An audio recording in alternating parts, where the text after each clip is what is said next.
Hello, everybody. Hello, hello, and welcome. Last stream, we went ahead and finally finished Resident Evil 9 Requiem. Yippee, yippee, yippee. Very exciting. So I'm finally fucking liberated from, you know, basically going Amish mode.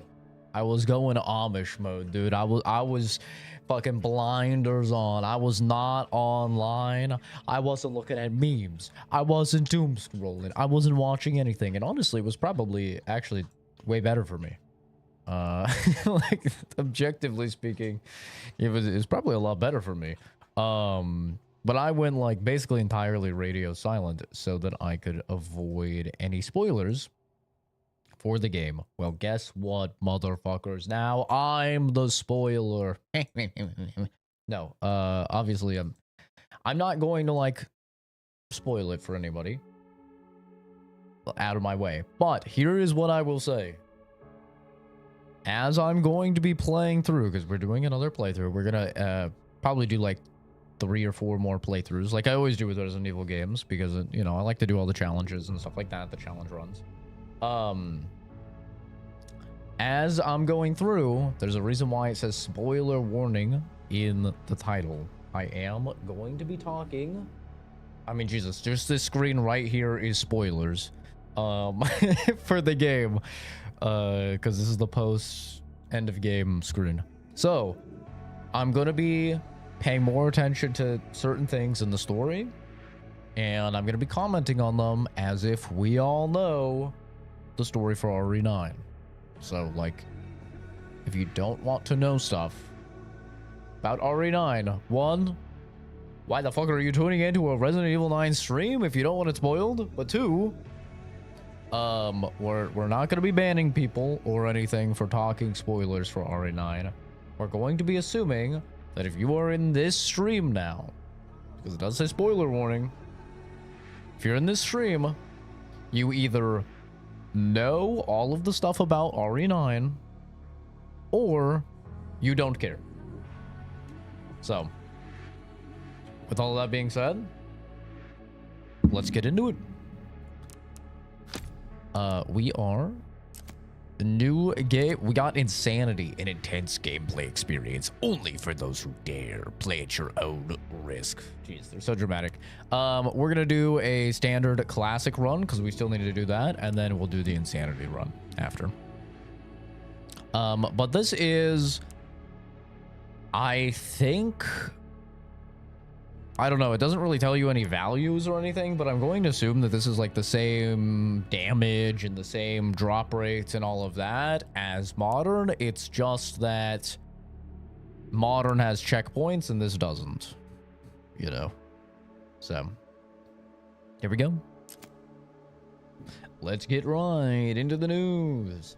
And for all of the cutscenes, like I'm going to be skipping some of the cutscenes, obviously.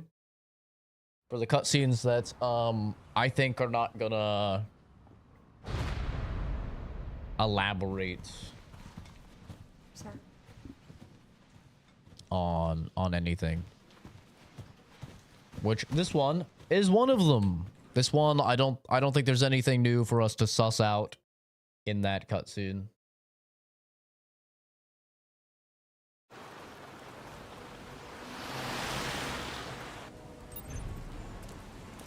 Weapons and items obtained in special content can now be collected from the box. I did see as well that there is a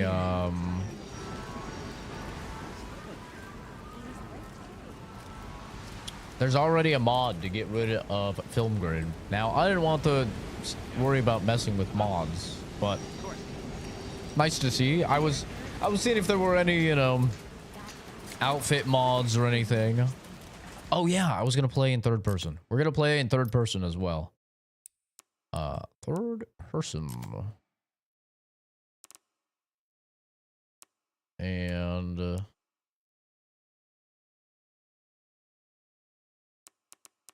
it has acceleration, which I don't really like.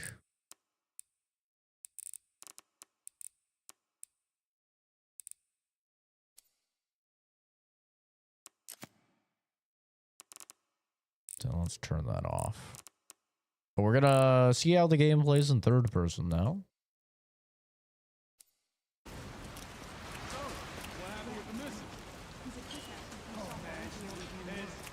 This is the apocalypse outfit.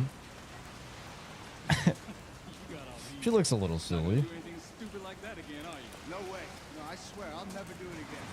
Last night you had 8-month subscriber mode on? Yeah, because we did not want any spoilers. We did not want anybody spoiling anything, but now I have beaten the game, so I don't have to worry about that anymore. What game is this? You can click the 3 dots in the top right, and then you can click description, and it will always tell you what the game is.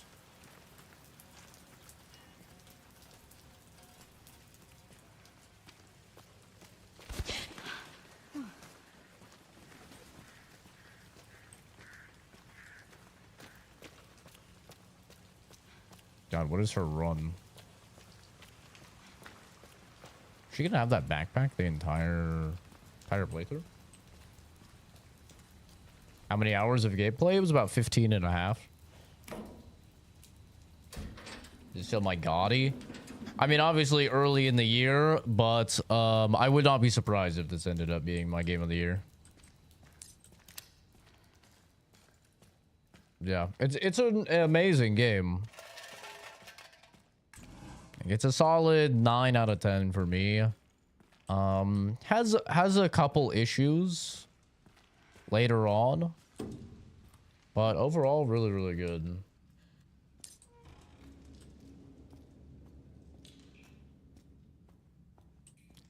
I'm hoping for Graves of the Desert. Yeah, I'm excited to play that in a couple weeks here when it unlocks. I don't think Crimson Desert will be like my game of the year because I'm a very story focused gamer.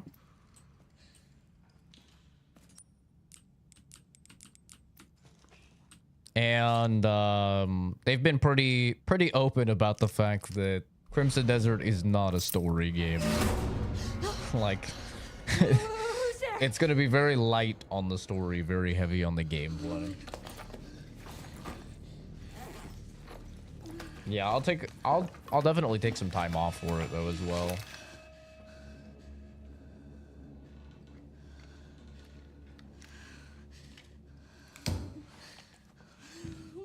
What do I do?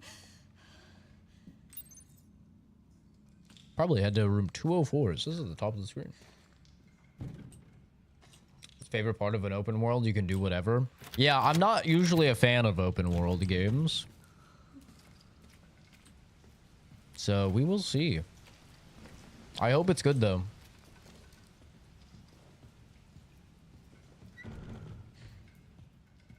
But yeah, I feel that most open world games are usually just like way too heavily padded and they sacrifice quality for quantity.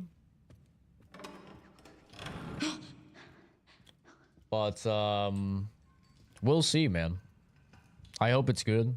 Like I always say, I hope every game is good. I never root for a game to be bad because more good games is good. I like games, so, you know.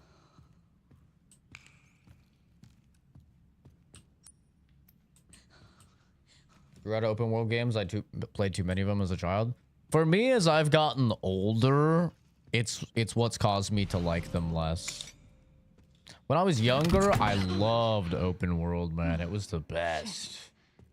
Because it's like you could buy one game and you could get a freaking 100 hours out of it. Now, if I buy a game and like they tell me it's 100 hours, I am kind of like actively dreading playing it. So I'm just like, no, please. You know? Also, it's just so rare to get a consistently solid, good 100 hours. It's like almost never happens. Usually it's like you get maybe 15 good, like amazing hours at the beginning, and then you get like maybe 25 like solid good hours.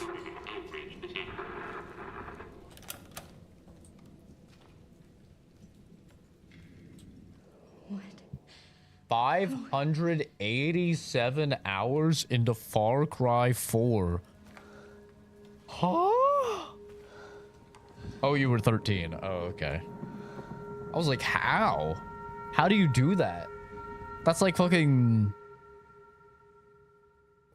That's like 30 playthroughs of the game. That's insane. But yeah, no. It would be crazy. Like, the technology did not exist back when I was a kid to know how many hours you put into a game. You know? Hang on. Like there was literally no way to know how many hours did I put into, you know, games on my Super Nintendo as a kid. Like, Grace, who knows? come on, keep moving. I have no clue. Grace, hurry. Keep moving. But yeah, I'm sure I would be flabbergasted if I looked at how many hours I had in some of the games back then, dude. Grace, come on. Recently checked some games, a couple of 2K plus. Where did the 2K hours come from? Come on in. Dude, I've been on Steam I'm calling the police. No. Don't for call over the over 20 years. Yes. And I don't have anywhere near 2,000 hours on a single game.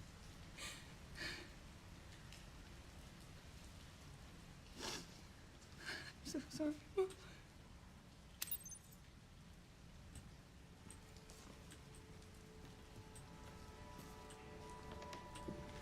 Like, my most played game is Counter-Strike Source, which was one of the first games I ever got on Steam, which is like over 20 years old now, and I think I have in total like 1,600 hours in it.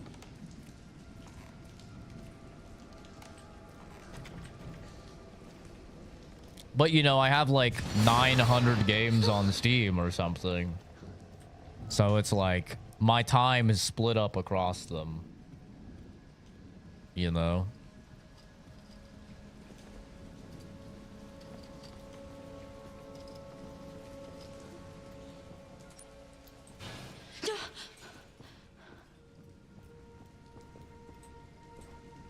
Look back at my save files on the 360. The first thing I had 1,500 hours on Skyrim on 360. I was a level 80 Khajiit. God damn. Gamer.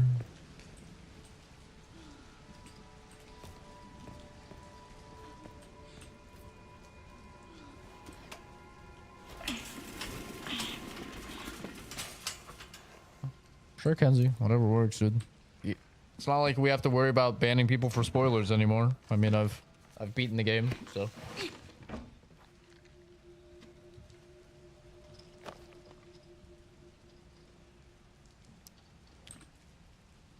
Wonder how much life is spent on games and home stream.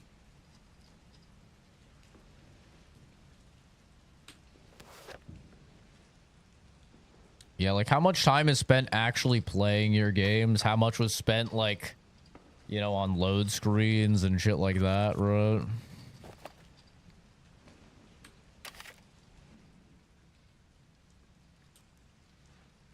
Oh, wait! What are you doing? Oh! Stop! Stop shooting!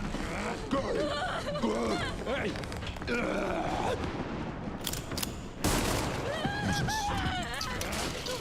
You calm down, man.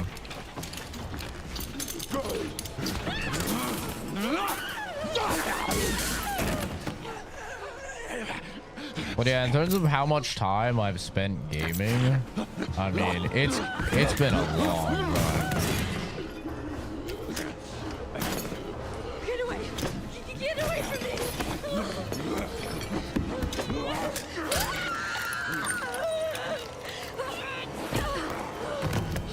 Oh, shit! Stay away! Nom, nom, nom, nom, nom.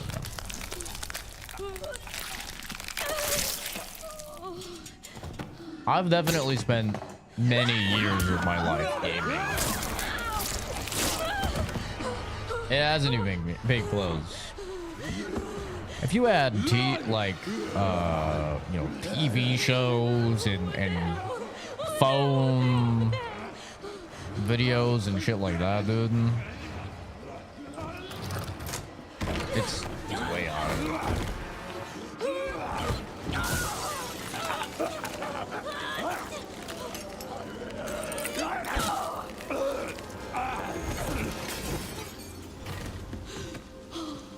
I mean, I used to play, dude, I used to like, when I was a teenager, especially like during summer break, I'd wake up, Buddha, I was in my bed, get out of my bed, my Xbox was right there, turn on the Xbox, turn on the TV, start gaming, and that's all I would do, literally all day, just game, and I'd game for like fucking 20 hours. I'd go to sleep for like 4 hours and then wake up and I'd do the same shit again. I'd only take a break to like go to the bathroom and maybe eat some food. You know?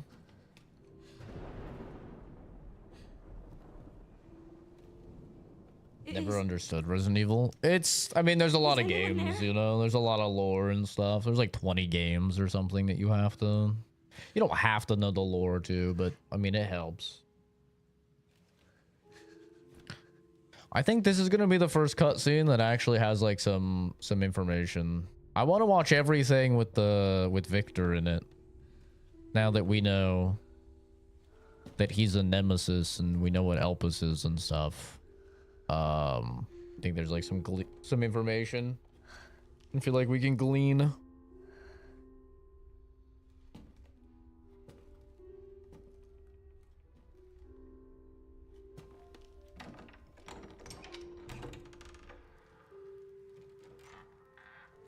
I'm excited to see what the modders cook up for the outfits for Grace and Leon.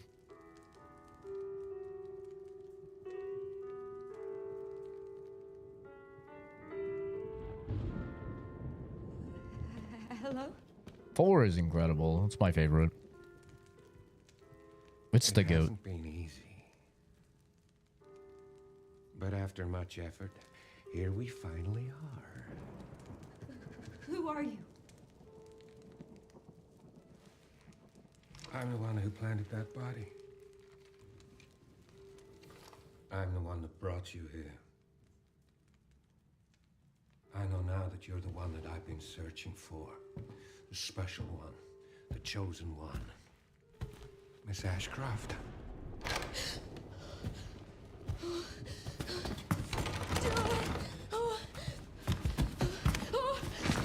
Still so funny. She sees the door lock and her first instinct is run to door that just locked.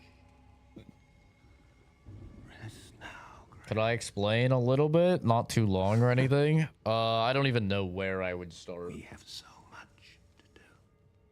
I don't even know where I would start. I'll tell you the storyline for this game. The storyline for this game is for half the game, really like 35% of the game, maybe 40% of the game, you play as Grace Ashcroft, the daughter of a famous reporter in the Resident Evil universe. And for about 60% of the game, you play as Leon the Sex Kennedy, obviously the main star of RE4.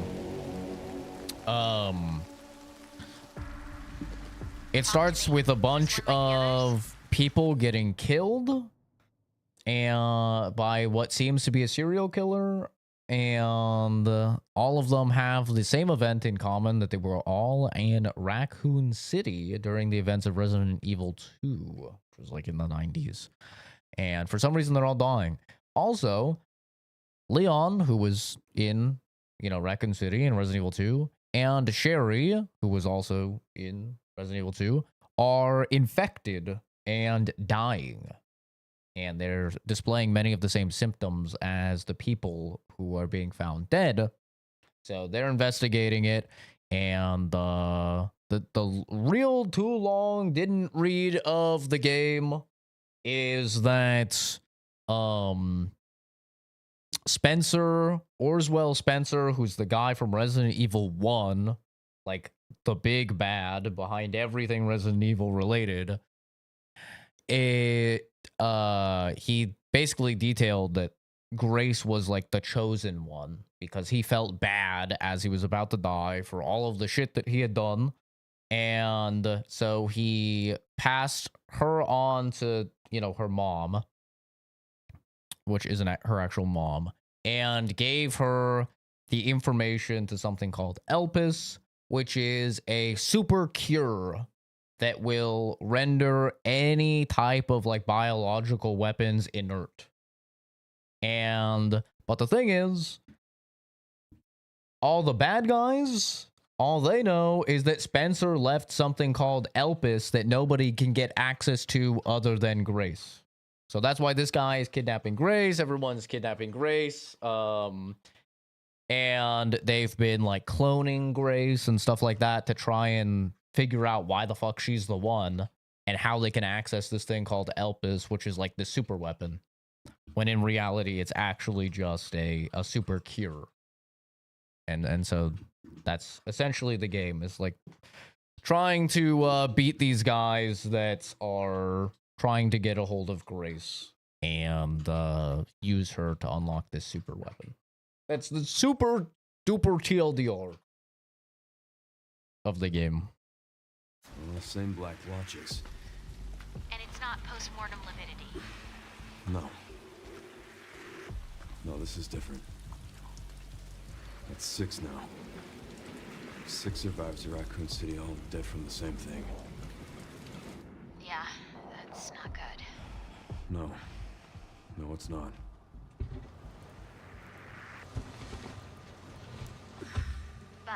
But that's just the story of this game. The team has settled. The overall story of Resident Evil is that pharmaceutical corporations are bad and they are prioritizing making money over the well-being of humanity. And as a result, they are creating all sorts of messed up viruses and monsters and bioterrorism shits in order to make a bunch of money. That is like basically every single Resident Evil game summed up.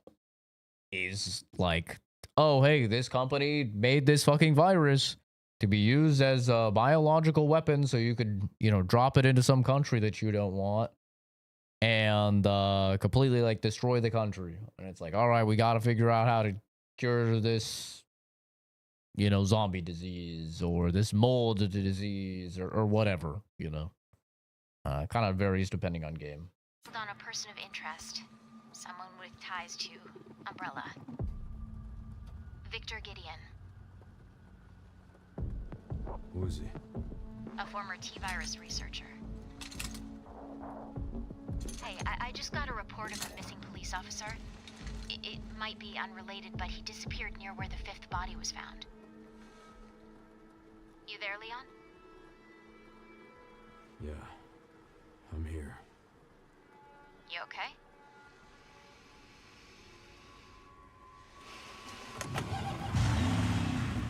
Send me the address. Send me the address.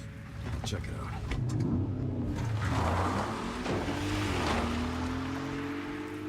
But the storyline of this game has a lot of holes in it. And when I say holes, I don't mean like bad writing or something. I mean just like genuinely we don't know. Like we have no idea.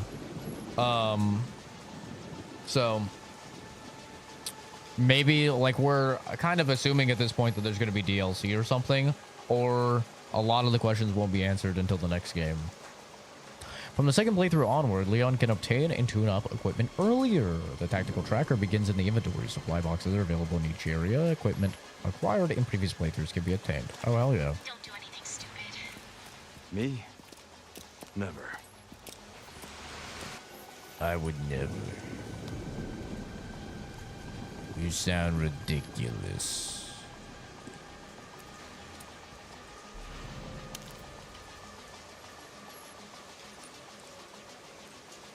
How do I grab it? Only games I've played like Resident with multiple games was Metro. Metro is amazing.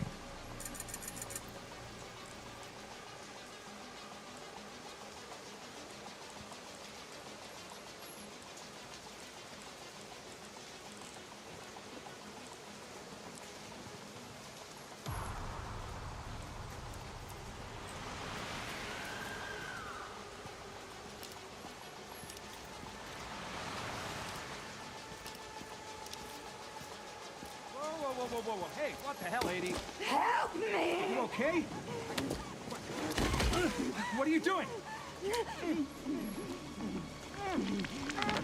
Yeah, I was just playing the Metro VR game. I need to go back and finish it.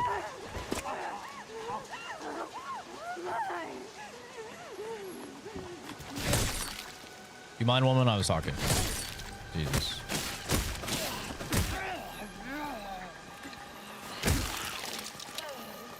And stay down, you piece of shit.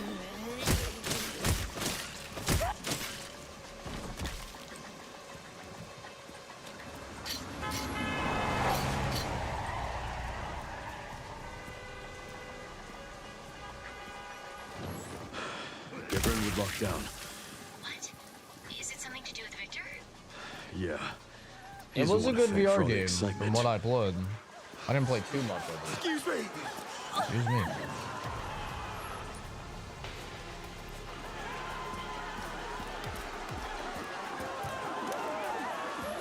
Oh, that's cool. They have tracking modules in the world now.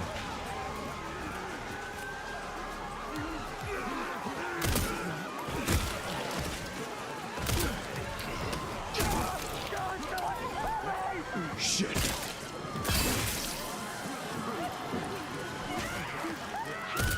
Oh, I missed. You're good, bro. I got you. Get out of here now!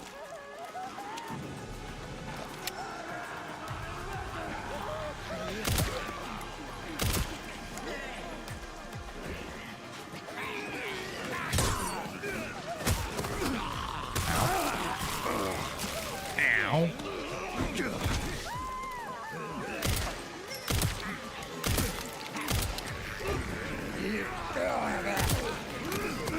What? Where's the parry? Oh, that's a cool little animation. After he gets done getting eaten.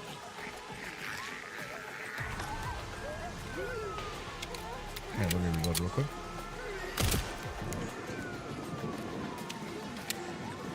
Hold this, you piece of shit.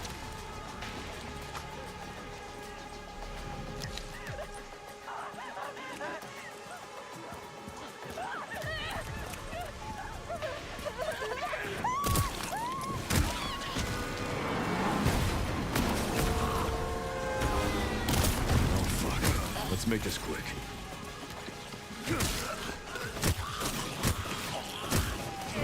Ow. Ow, you son of a bitch.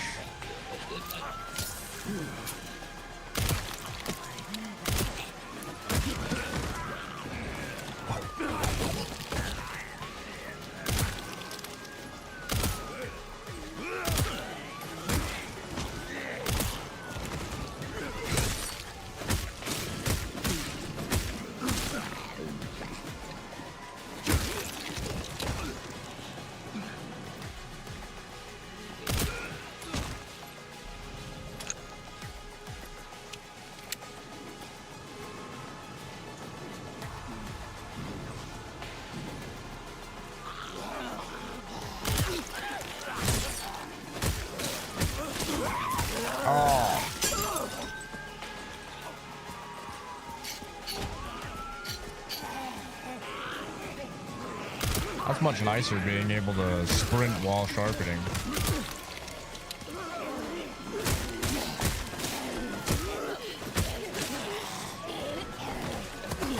Okay. I don't really know where the parries are, but...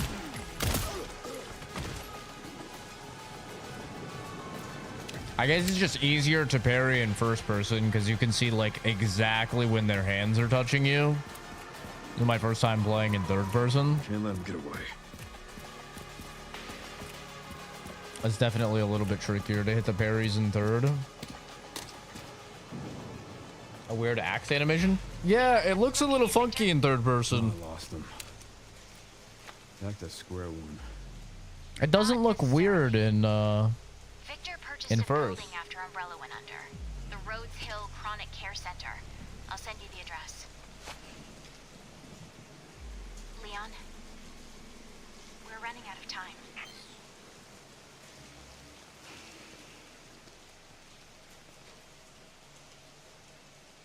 Yeah, it's not that weird in first person. It like hits an extra time as well in third person, which is weird. But you can choose to play the entire game in first person or third person. My first playthrough I did entirely first person. So this is my first time playing third person. And yeah, it's definitely harder to hit parries in third person.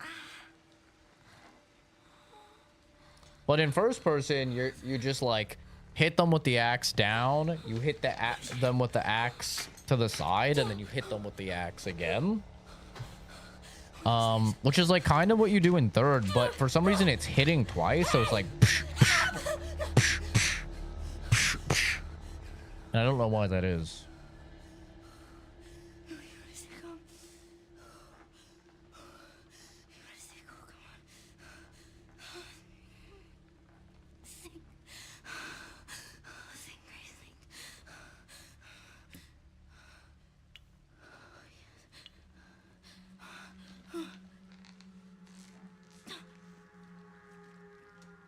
Be able to play some marathon right now, but if you're gonna stay on this, all good. Just letting you know. Oh, dude, I wish you would have hit me up before I started stream. Let me know. I would have been down. But yeah, since I started stream on this, I'm probably just gonna stick with this for now.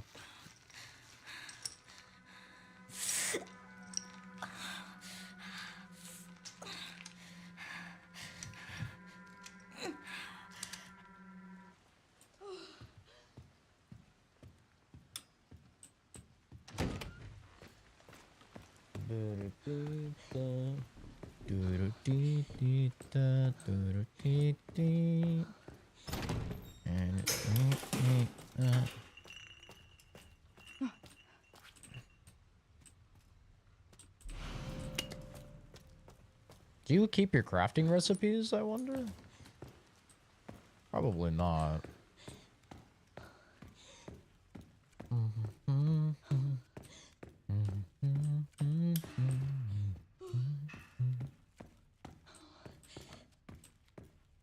Have I played Star Wars Fallen Order? Yeah, I have.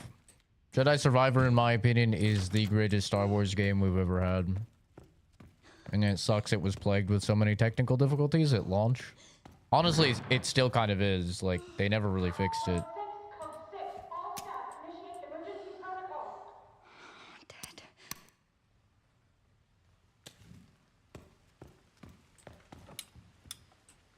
But yeah, there's very few mainstream games that I have not played.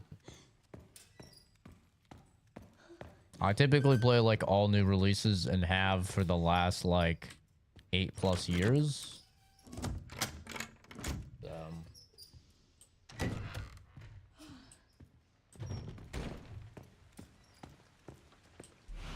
Ink ribbon. Wow.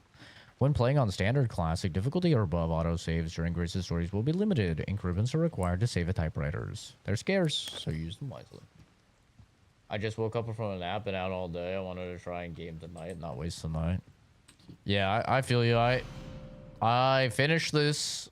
And then I went and had to do a bunch of freaking errands that I wasn't expecting. And got home at like 6 p.m. and I was like, yo, I need a nap. I just napped from like 6 to 9. And like just got on like 30 minutes ago. I was like, I'm gonna see if anybody's online to play anything. Nobody was on it. So I was like, all right. Guess we're replaying Arena.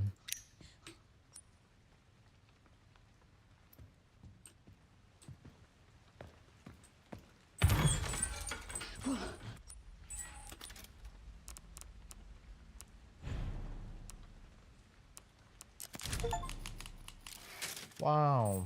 The old-fashioned way. I saved using an ink ribbon.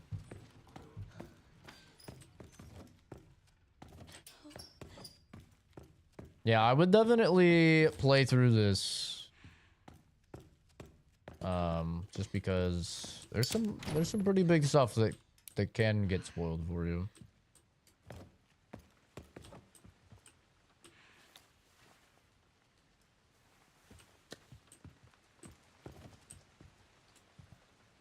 Pretty big spoilers in this one.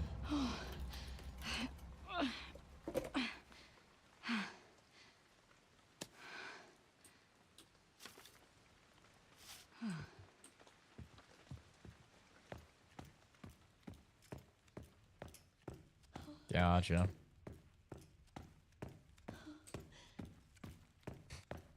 Yeah, I've been seeing online, it seems like Marathon's getting a pretty mixed reception. Some of the things I can definitely see and agree with, and some of the things I think are just people blindly hating.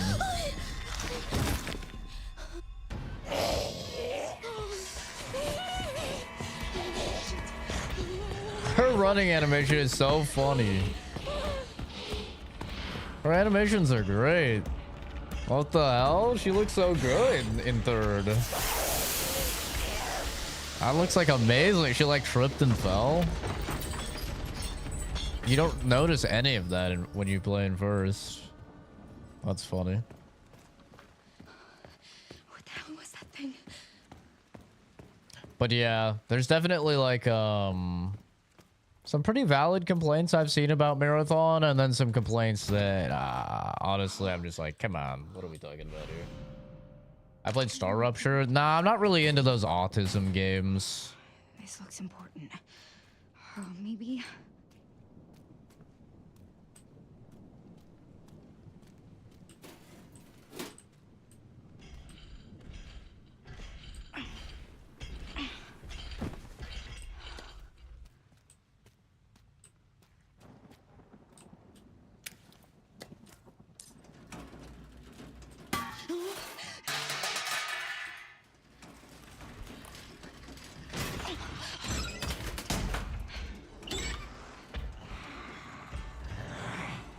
This way, not this way, not this way.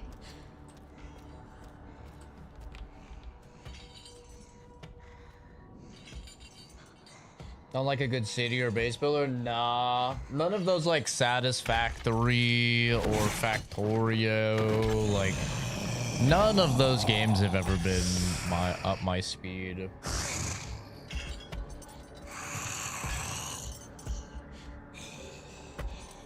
I think I'm toward the end of the first big area for Gruz. There's a big baby saying not to fuck with them or something. Chunk. I think Chunk is his name, which is such a funny name. Yeah.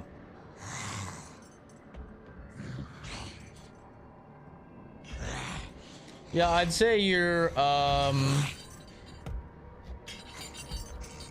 kind of close. So that means you probably only need like, what, are you at like security clearance 2 at that point? Yeah, that's where you get security clearance 2. And then you probably have like 2 of the fucking cubes. Maybe you only have 1 cube at that point.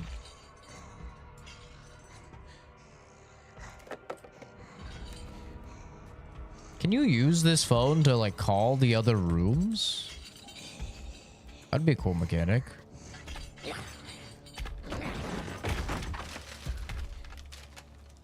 You got security 1?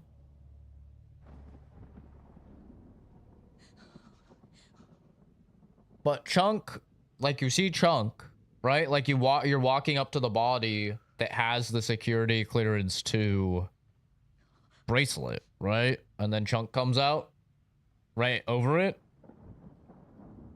Like as you're about to grab it. That's where you see Chunk. Did you see Chunk somewhere else? Oh, they had security 1. Oh, okay. Gotcha. It's a downside of only playing this once. I don't...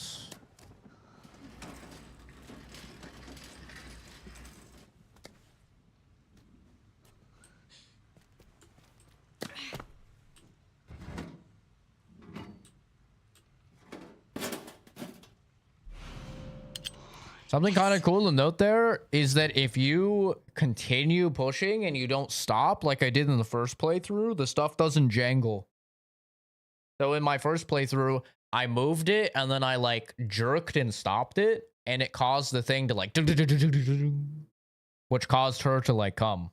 But since I kept it smooth that time, it didn't happen. That's kind of cool. So that's like a bit of a dynamic thing based on the physics of the game, which is pretty neat.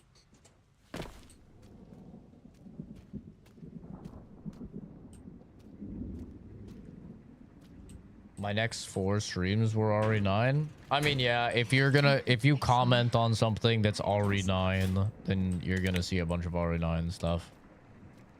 It's kind of how the algorithm's designed.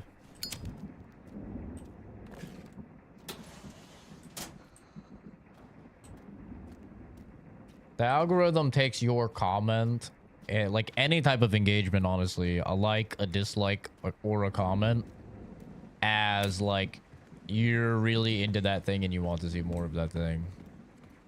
How did you even get in there?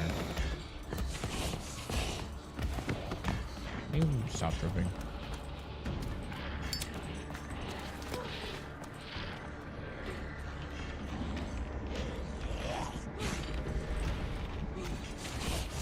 Where are you running to, woman? Okay, now the tripping's getting annoying. Tripping's getting a little annoying now. How long was first playthrough? 15.5 hours. And that's doing almost everything. Please, no.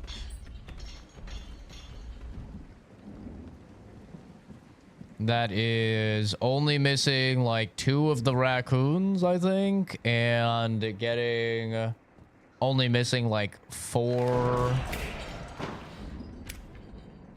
Only missing like 4 of the damn lore pages, whatever you want to call them. So it was like a pretty thorough first playthrough.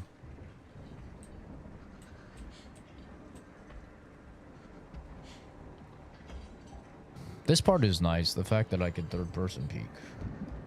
That's always nice.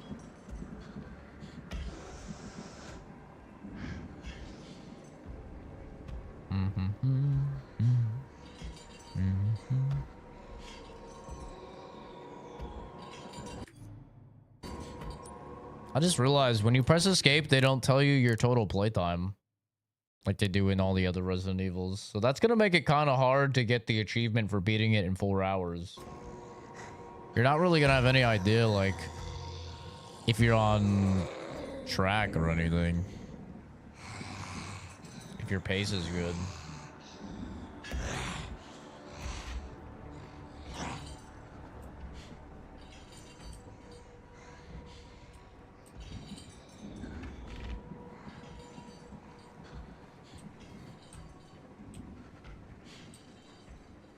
God damn it, woman. I need down there.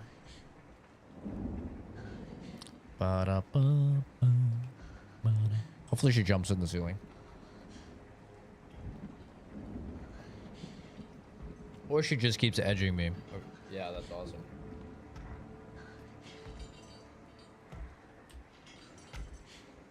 Woman, go in the side room or come down here. I don't care.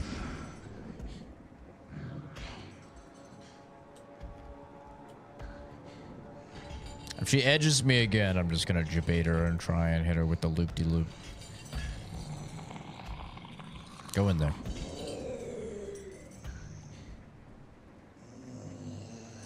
You go in there. Yeah. All right. Hey, bitch.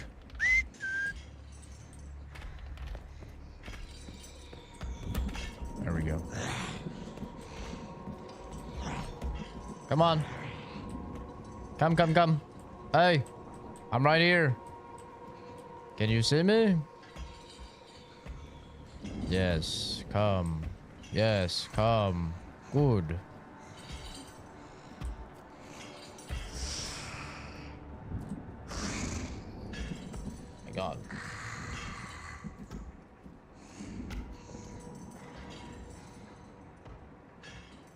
Wonder how much money is actually spent on games, micro purchases, and whatnot. Like if you took the planet, added it up, $1 trillion. I mean, probably more than that, bro. Don't forget about mobile games. Oh my god, bro. Why is she being like this? Come on. I'm right here. Come on. I don't want to waste a bottle, and I don't want to waste a... Actually, I don't even have my gun at this point.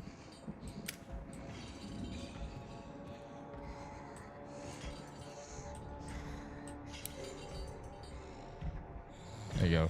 Go down there. It's safe now.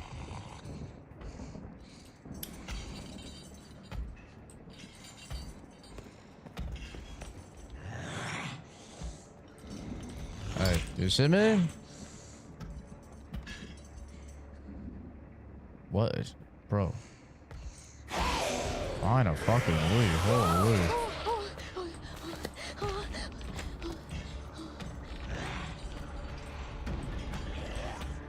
Okay. Tell me I'll make it. We're good.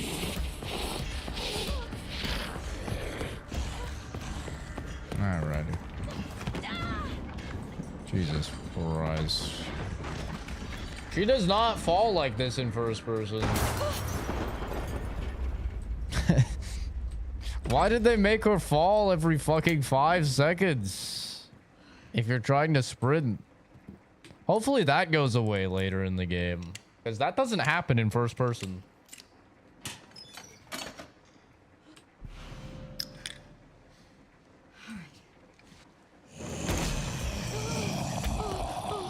Where are you going? Oh my god. Why? Woman, please. Thank you. I bought an actual microphone for my PC so I can be a real streamer. Wow! Yippee! He's doing it. He's doing the things.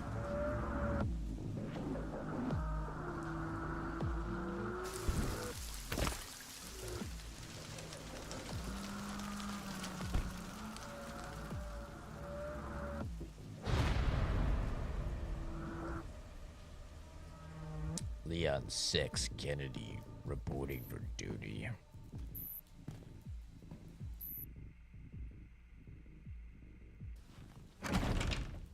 Streamed a couple times, mainly Cyberpunk. Are you just doing Twitch?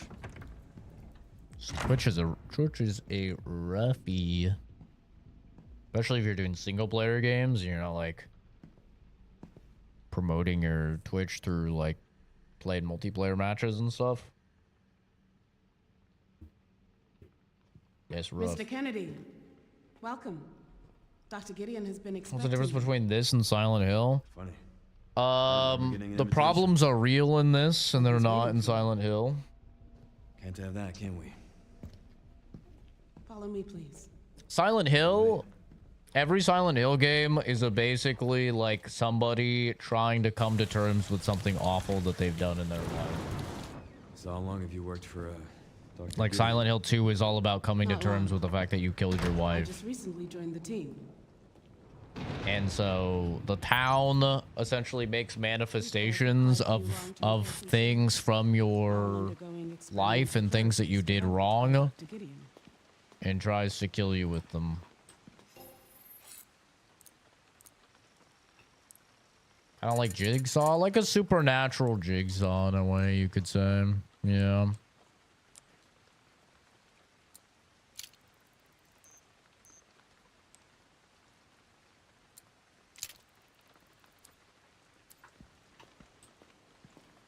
Do stuff other than play the game? Yeah, that's true. Experimental therapies.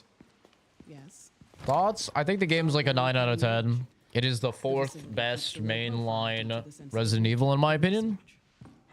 My objectively right list is RE4, RE7, RE2, RE9, RE8, RE5, RE1, RE3, RE6. My objectively correct list. The only concession I will make with this list is you could put 5 higher if you really like 5. Remakes or OGs? OGs. Yeah, OGs. We're not counting remakes. If we're counting remakes, RE4 would be like way lower.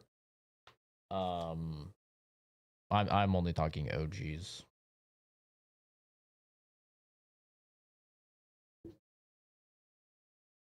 I mean, technically, RE1, I'm talking about the remake. I never played the classic RE1, but the remake of RE1 is like basically the same, I think. It's like a remaster, you know. I think 5 is overhated on. I don't think 5 is bad. I just don't think it's great. It's a dumb, fun game to play with a friend.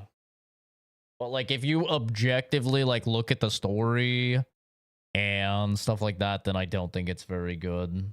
Like a lot of shit just doesn't make sense in it. But it's a fun game. But like you could also say the same thing about 6, technically. Like 6 is also a dumb, fun game. It's just that is much worse, in my opinion. But yeah, I think 3 is overloved. I don't like 3. I think 3 is not good. Like, I hate the dodge mechanic in 3 and how, like, overly relied upon it is in the game. I hate the dodge mechanic in 3.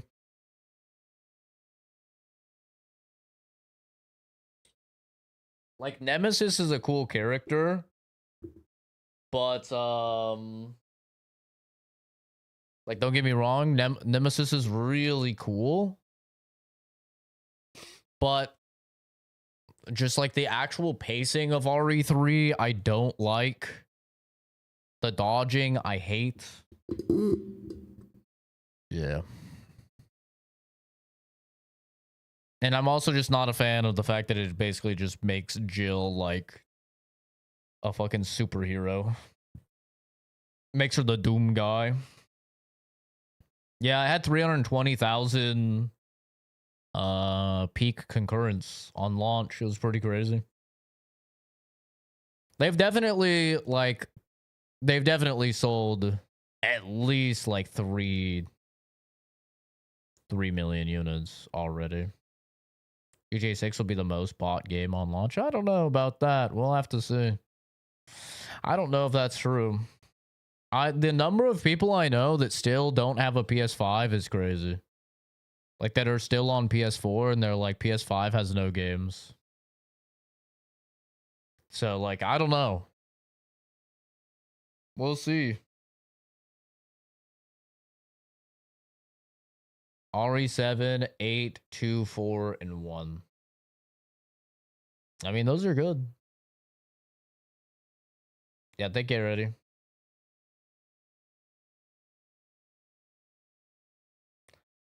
Top 5, RE4 OG, RE2 OG, based, RE1 remake.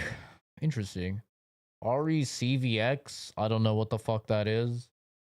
And 5. 7 was my 5 or 6. After I got the plat for this, replay 7, I'll decide what's better. I think 7 holds a lot of value for me because 7 literally not only did it save Capcom, but it saved Resident Evil. So like 7 has infinite respect for me, and I think people need to put respect on it, even if you don't like Molded. Capcom was in the shitter. They were literally dead as a company until Resident Evil 7. And it revived them, and now we're in the golden era of Capcom. If it wasn't for 7, like, we wouldn't have Street Fighter 6, we wouldn't have Dragon's Dogma 2, we wouldn't be getting, you know, cool experimental games like Kunitsugami, or Exoprimal. We wouldn't be getting, like, this year we wouldn't be getting Pragmata or Onimusha. Like, 7 saved them. So, like, 7 will always have respect from me. Oh, Code Veronica? Yeah, I haven't played it. I haven't played really any of the spin-off games. I think the only one I played was Revelations 1. And I don't even know if I got through it. 7's good. Third act is just why. Yeah, I don't like the ship act either. I'm not a fan. Yeah, Onimusha is this year. I'm very excited for Onimusha. This game and Onimusha were my two most anticipated. Onimusha is my most anticipated game of 2026, but I don't know how they're gonna pull it off, so I'm gonna wait and see. I'm kind of worried that they're turning it into like a Souls-like or something, so we'll have to see.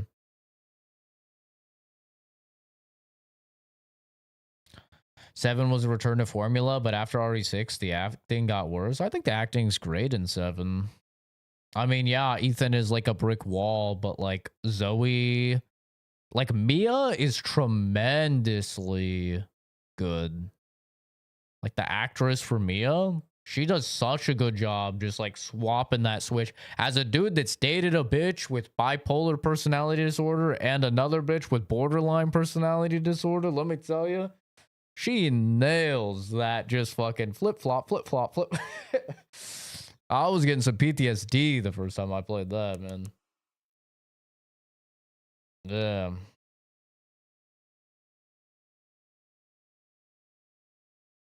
More will switch to PS5. I know a lot of Switch this year, but I think this year will have a lot more. I don't know, man.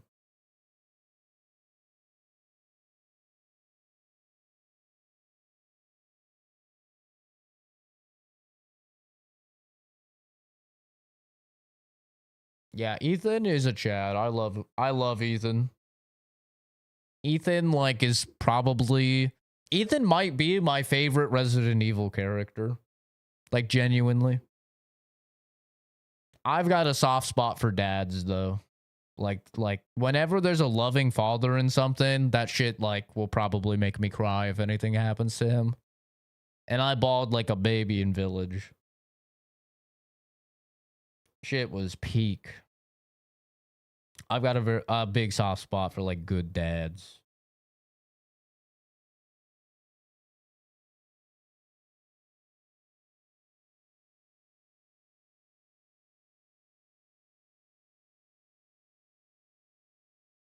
Like Ethan, I just wish he could act.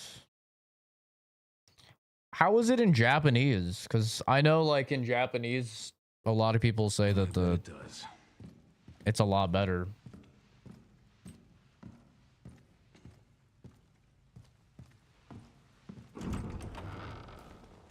Please, wait here.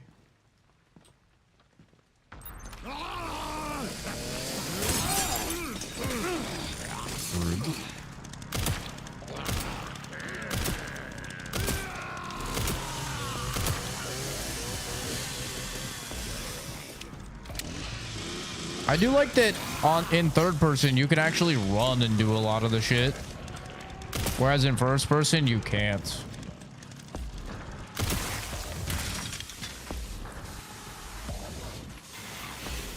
Going wacky mode.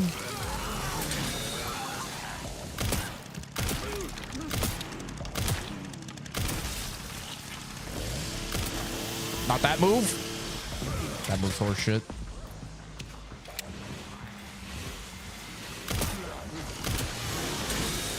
Fucking damn it, bro.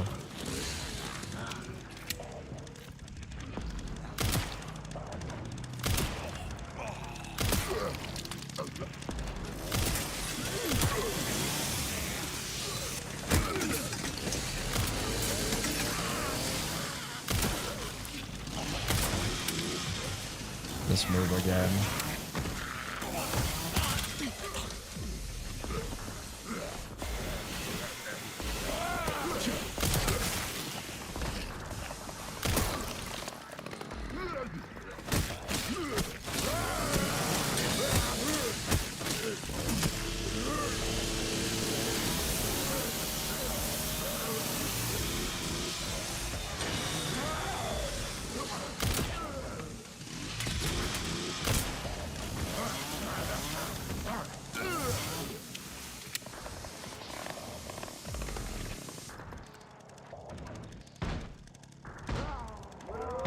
But yeah, I completely disagree. I think the acting is fine, and I love all of the last Resident Evil games.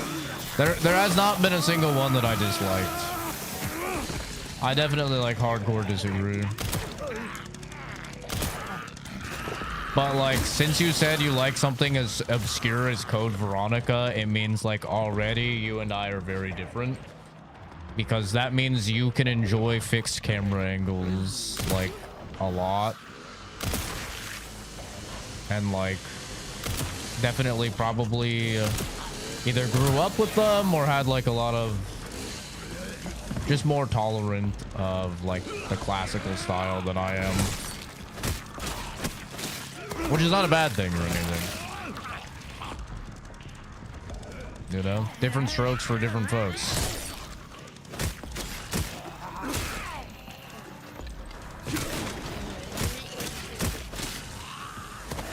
Ah, fuck. I think I die, actually.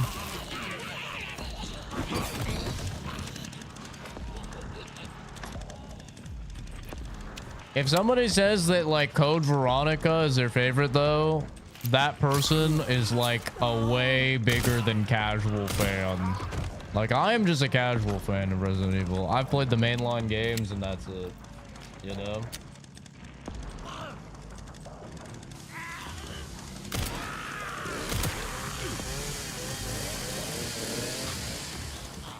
I had a guy in the chat yesterday, and he was like, every single thing that happened, he's like, that's a reference to Operations or something. I don't even know the names of the spin-offs. The Raccoon City or something, and I was just like literally every other thing. He's like, oh, that's a reference to this and this. I'm like, god damn, bro. This guy has the autism for Resident Evil.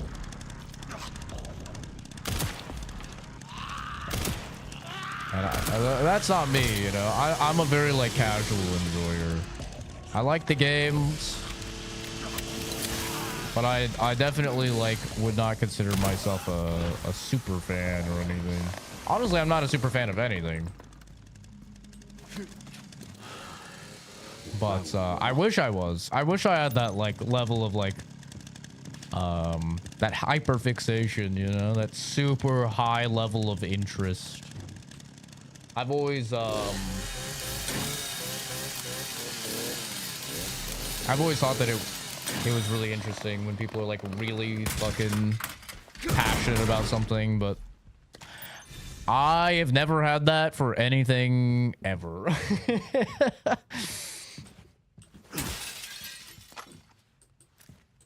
The closest I've ever gotten is like Mass Effect 1 through 3.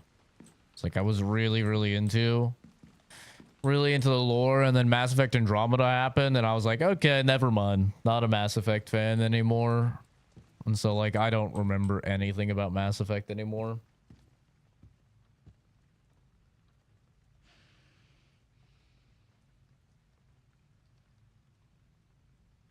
Hi, Blood. My day was great, bro. Can't complain. Finished up this game. Finished up RE9. Did some errands. Got some food. Spent some time with family. Yeah. Took a nap. Here we are. Fixed camera angles and tank controls are fine, to be honest. Like if you remake RE1, fixed camera angles just won't fit the game. I definitely disagree once again. I disagree. I have no interest in a remake of RE1 unless it's new controls. I love RE4 OG. I tried to play it. I tried to go back and play it before RE4 remake, and I got maybe 2 hours in, and I couldn't play anymore. Tank controls are so fucking bad. They're just so bad. Tank controls are just ass. Like, quality of life and stuff has came so far over the last 20 years in gaming that when you go back and you play games without, like, that basic quality of life, it's just... I never want to feel like I'm fighting the mechanics or the controls of a game. The game should be an extension of your body, and the difficulty should come through level design, enemy placement, enemy move sets, resource management. None of the difficulty should come from a dude is about to attack me and oh, let me fucking get out of the way.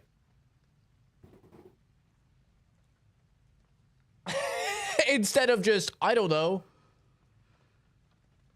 Like, I can't stand it. Like, I loved RE4 OG so much. I still prefer, like, a lot of the lines of dialogue and stuff like that. Tank controls and fixed camera angles as well. It's just, like, such dated game design. It feels really, really bad after playing modern stuff. I cannot stand it. And I think the average gamer is exactly like me. I mean, the average gamer will literally not play a game if it doesn't have sprint in it. You know? Like think about that for a second. Like, there's just certain mechanics and stuff that are so commonplace nowadays that if you don't have it, like, a lot of people will not play your game. That's why when they, like, remade Oblivion, they were like, we're not adding anything. You know what they did add? Sprinting. How things on your end? Because they know, like, if you don't have sprinting, people just quit it. Good. Can you find me the floor plan? I'll see what I can do. Being able to move side to side like this is one of those things. Keep me posted. Will do. Nah, you just have to redesign stuff. That's all. Just redesign it. When you go to Spencer's Mansion in RE5 DLC, it feels fine. It feels completely fine. There's no, like, it doesn't ruin it at all. It's still, like, plenty spooky and stuff like that. And it's the same exact mansion. And it's designed for third person.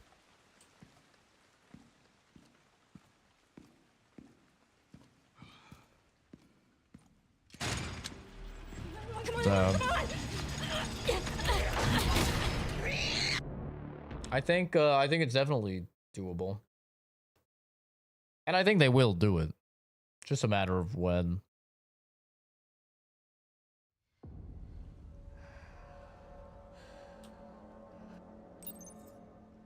I've played every single game. Yeah, exactly. Like I said, I knew you played every single game when you said Code Veronica. Nobody says Code Veronica unless they're a super fan of the series and they've played all the games. Yeah. Which, like, respectfully, Relic already puts you in a tier where you are not indicative of the average audience that Capcom is going for.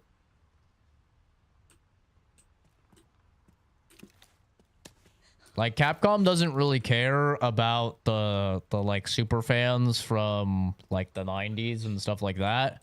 They care about the new gens.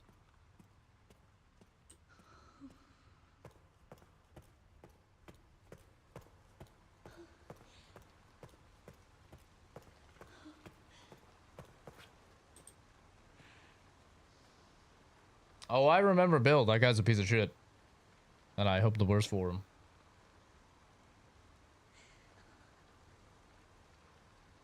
But no, I don't remember you.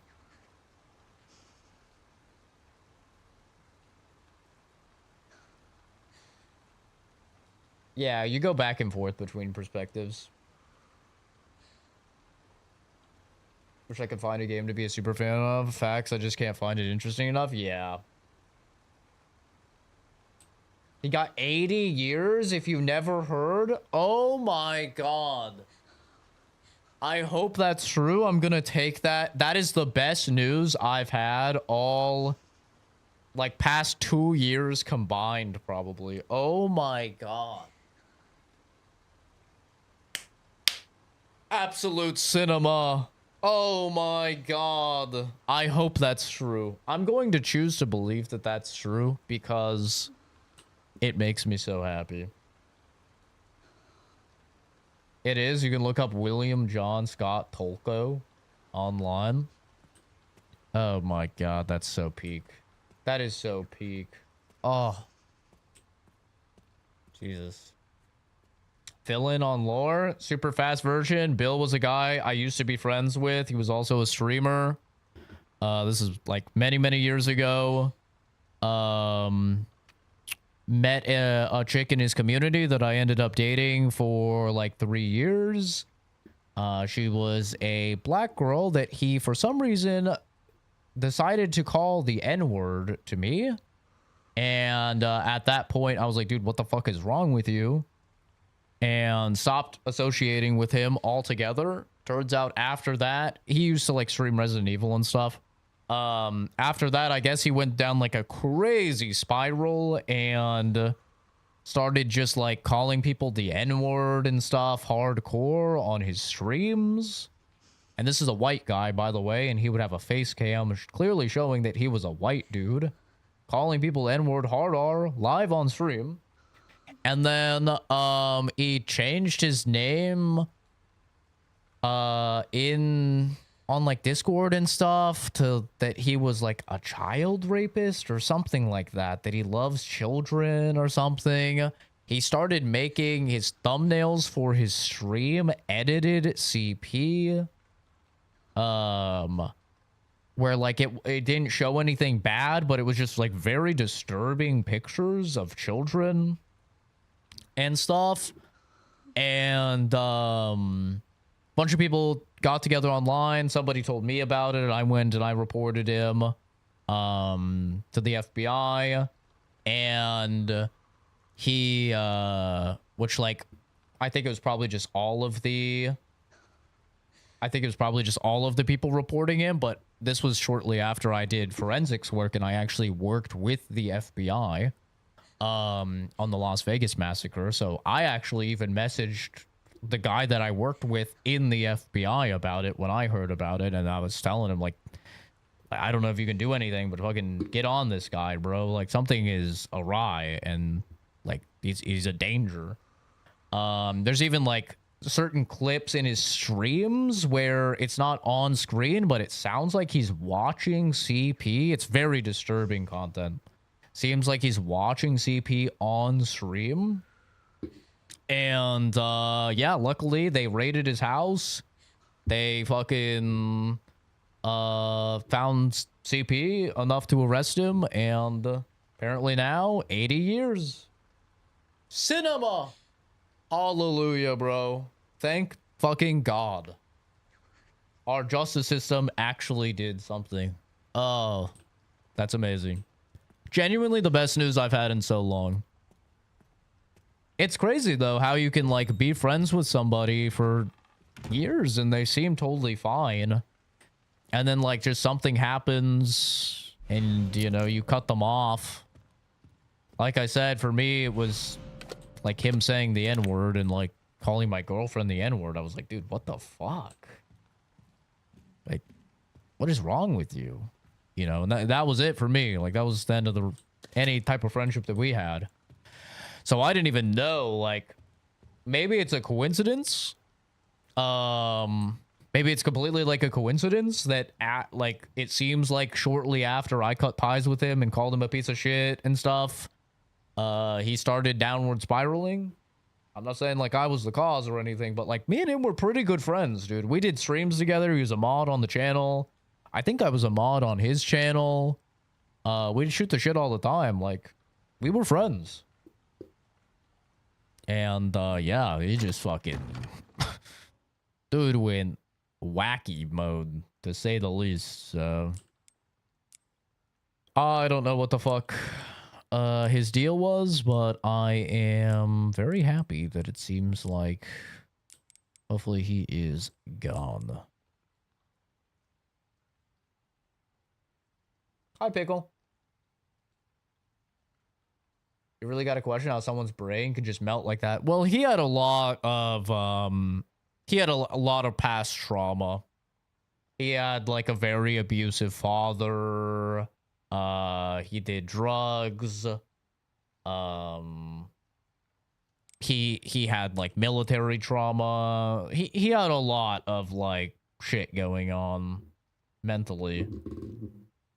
But like even then, he was like, at worst, he was a little bit edgy when I was friends with him. You know, it was nothing more than that. It was nothing more than like he was a bit edgy. But yeah, like for me, you know, once you say the fucking N-word, bro, it's like, okay, we're grown men, bro. Like, and he was older than me, so it's like we're grown men. Let's act our age. What are we doing? You're gonna say the fucking N-word? Like, come on, bro. We're not teenagers or something like that where it's funny to say it in a Call of Duty lobby. Like, you know, you're a fucking 30-year-old man. You know, act like it.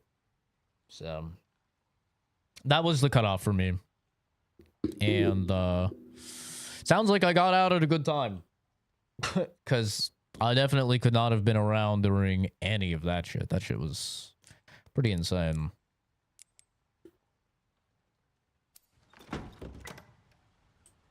Oh no, the funniest thing about the whole story, I mean, I know it's messed up, but the funny thing about the story is that apparently his legal defense was that he only had it ironically. That was his defense. Is that he had the CP ironically for memes and shit like that and just to be edgy. That was his fucking defense, bro. Like, imagine being the lawyer, the public defender probably, because you know, and like that's what you hear your client's fucking defense is like, bro, I only had it ironically.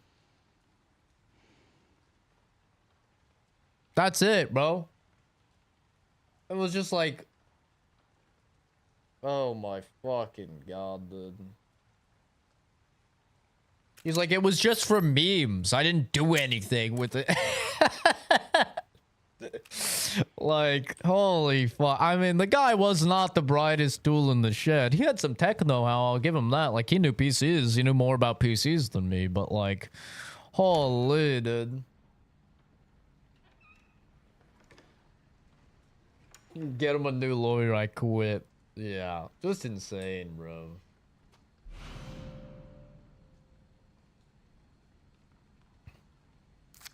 Just absolutely insane.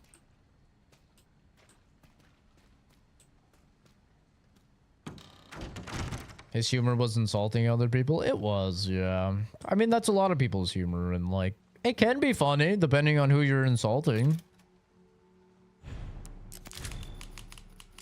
Like, if somebody comes in and they're an asshole, you know, I'll probably, like, make some jabs. I'll make some jabs, you know? I'll be like, bro, are you really a fully grown man spending your Saturday evening talking shit online? You know? I'll throw some jabs like that or whatever. But, like, just calling someone the N-word is, like, that's insane.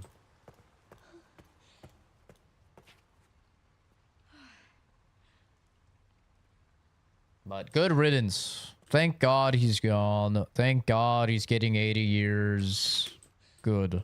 And I sincerely hope the people that he's in jail with, he's in prison with, will figure out why he's in there, and they'll do what they do best to people that are CP enjoyers. As bottom of the barrel, most just reprehensible trash, in my opinion, and they deserve the worst. And even if he himself never did anything with a child or anything, by engaging in that content, you're encouraging people to continue to make that content. So he's just guilty even by association.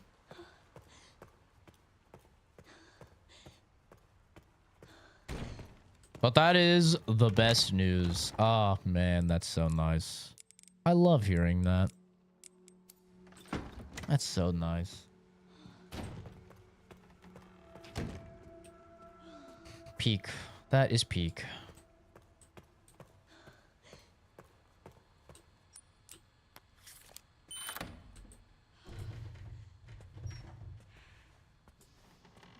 I don't think that crouching actually makes you, at least in first person, crouching did not seem to like change the volume of your movement at all. Big gay gym.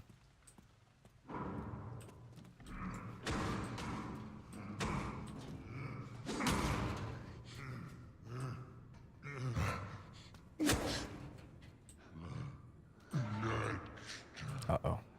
Did you see me? He looked right at me. Hallelujah, though.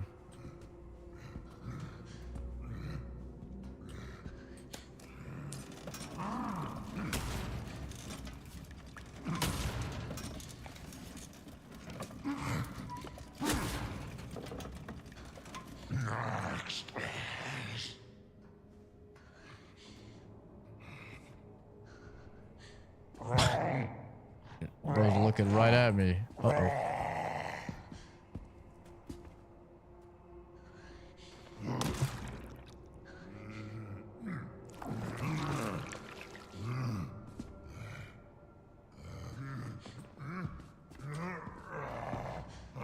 But anyway, off from that shitty note.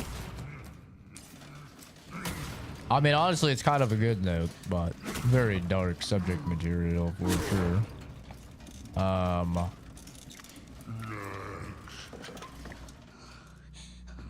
hide. We're fine.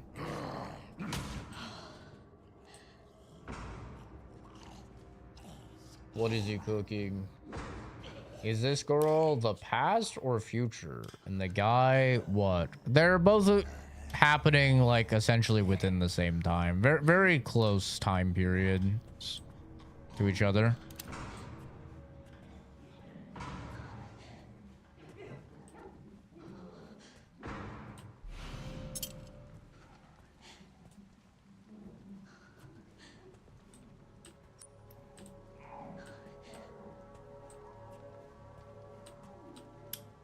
Take care, dude.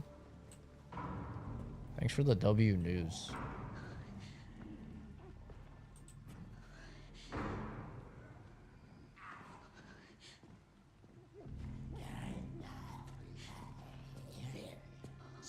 So the guy just got knocked out. Leon just got knocked out. He saved Grace because Grace was about to get attacked by the big monster.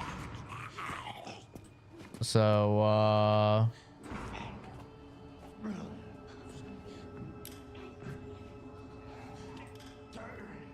he saved her, but as a result, he got knocked out by the big scientist.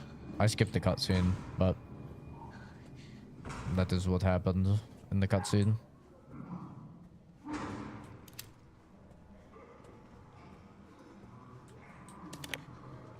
But they're both in here. He just got, like I said, he just got knocked out.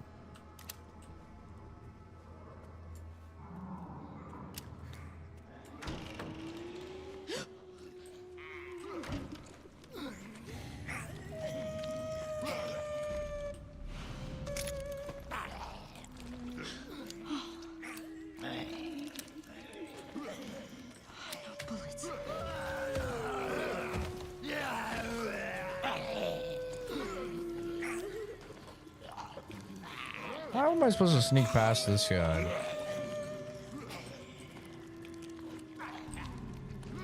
Come here. I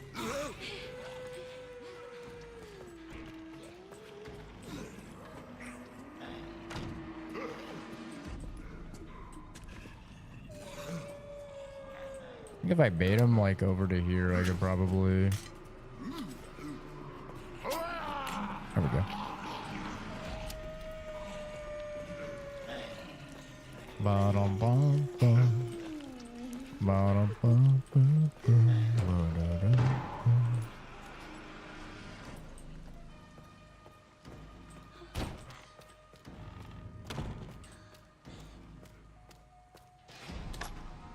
Two bullets.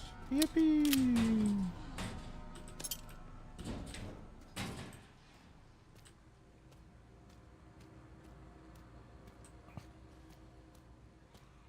But yeah, Grace and Leon's story, both it intertwines with one another. You bounce back and forth throughout like the same period of time.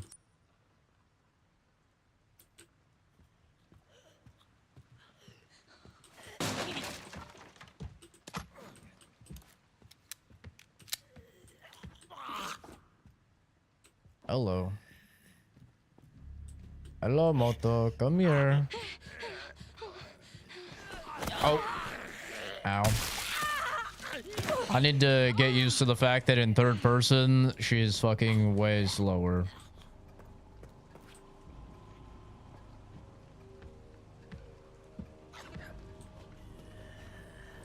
Like her acceleration is just way slower than in first person.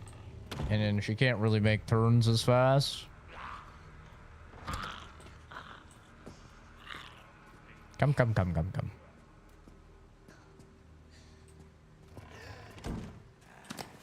Thank you. Goodbye. Loop him like a DVD killer.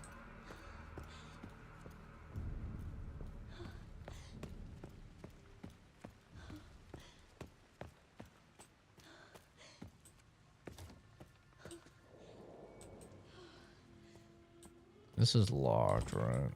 Yeah.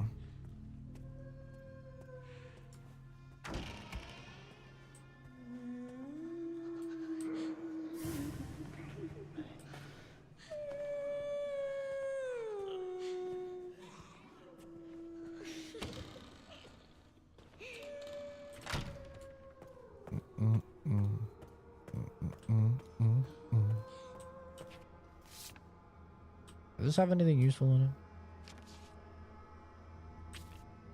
No.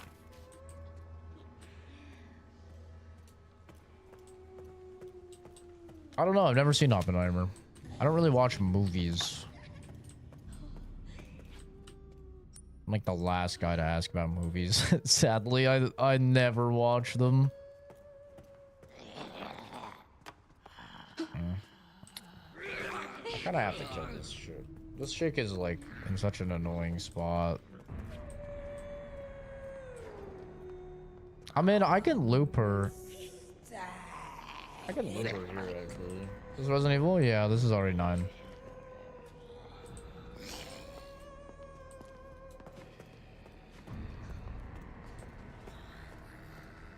Unless it's a Chris Nolan movie. Valid. I haven't seen his last, like, 3 movies. The last Christopher Nolan movie I saw was Interstellar. What if I can't get out? Best director. Ooh, that's pretty controversial. He's really good. I prefer Edgar Wright. But Christopher Nolan is, like, definitely the GOAT. He's really, really good. There is no denying that.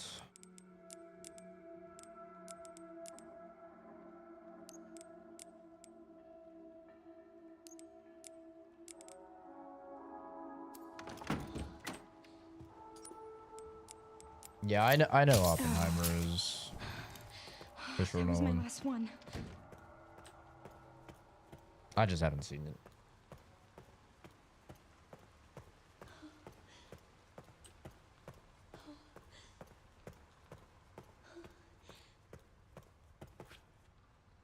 I'm 23. I don't know who the fuck you're talking about. Edgar Wright? You know, Shaun of the Dead.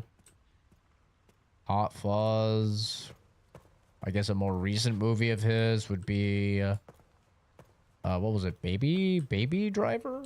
Baby Doll Driver? Something like that. It's like one of his more recent films.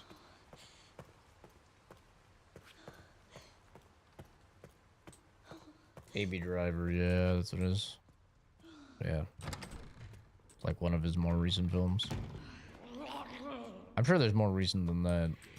But like I said, I don't really keep up with movies or anything. Okay, Zach. That's crazy.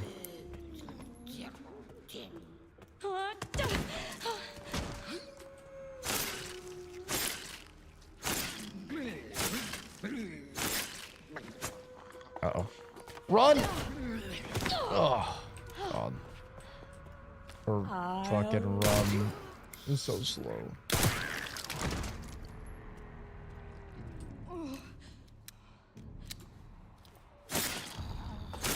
What? You fucking bitch. You debating bitch. Oh my God, why are you knifing over there, bro?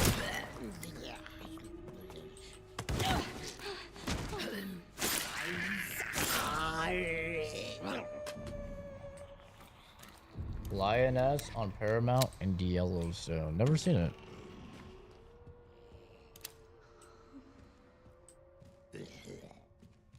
And I gotta kill this guy too.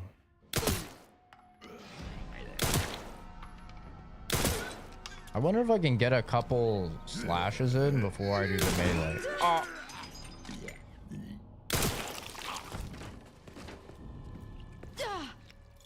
Oh my God, it's so hard to aim melee in third.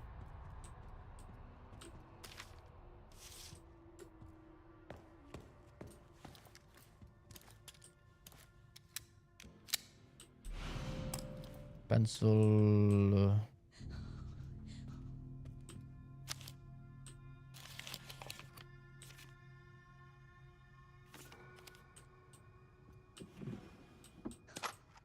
Yippee, ammo.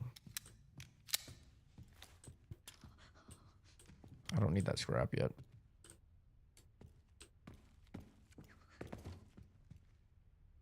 Paramount really? God WBD. I have no idea what that means. Moon. Sun. Star. Moon. I'm gonna put that down. I'll write that down. Write that down, write that down. Because we're gonna do an insanity run, and then we also need to do a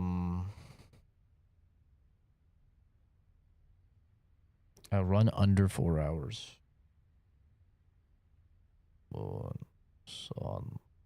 Assuming this isn't randomized, which it might be.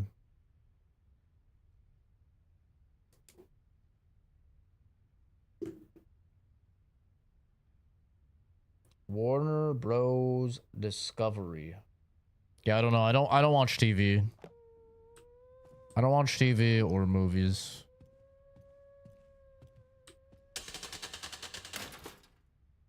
So I'm not very good at this stuff.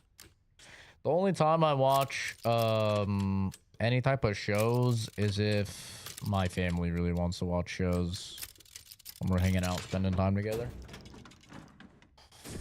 That's it. I like to interact with my media, so like gaming is basically all I do when it comes to media. I go hiking, I exercise a lot, I go shooting every week. But yeah, I don't really watch any shows or movies. Very, very rare for me.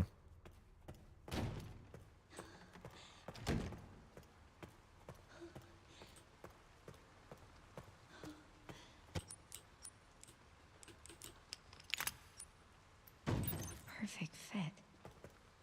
Yes, I need 2 more. The most fun part, trying to remember what fucking order to do things in. Lockpick. Oh, unicorn trinket box. Right. Silly me. And then this has the stone, which lets me get in the by the pantry. Yeah, I remember that. Warner Bros. And Discovery merged to Warner Bros. Discovery, and Paramount and Netflix were bidding for them, and Paramount won the bid. $31 per shareholder. That ain't too bad. I just keep things simple, and I have a Roth IRA, my 401k, and I invest in the S&P. So I don't really invest into individual companies too much. It's very rare for me to do so.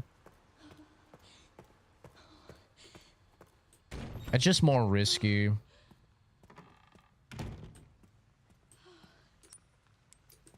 Not like, you know, it's not a bad thing to do, and you should definitely like always diversify, but Shit. for me, I just go S&P with most of my investing. Take like the guaranteed 3%. GameStop winner here. Yeah, I won with GameStop. I won with Dogecoin. I won with AMC. There's a lithium company as well. I won with Dutch Bros. Like, I've invested in some companies, and I've been very fortunate to make quite a lot of money from those companies that I've done. But, like, I've taken basically all that money and just put it in the S&P or put it in my Roth IRA. And only taken out, like, the stuff that's, You open just that door? Okay. Guess not. Whatever. Okay, we're fine.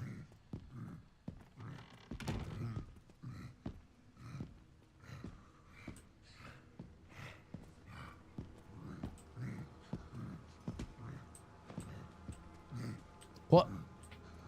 Are you turning around?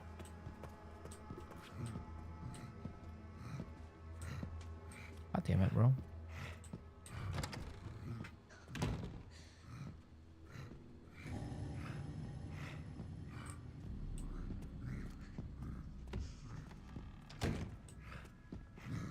Thank you.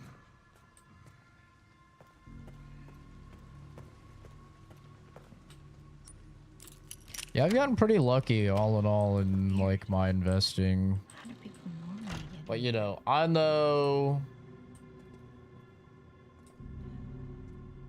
not to push it. And I think like a better place to put a lot of money is like, if you want to put a lot of money into something, real estate is a good one.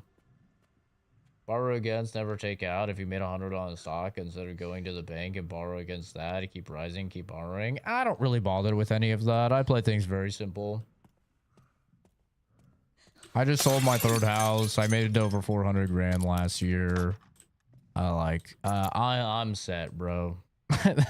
I've made 6 figures the past like 5 years now. I'm set. I don't overcomplicate things at this point.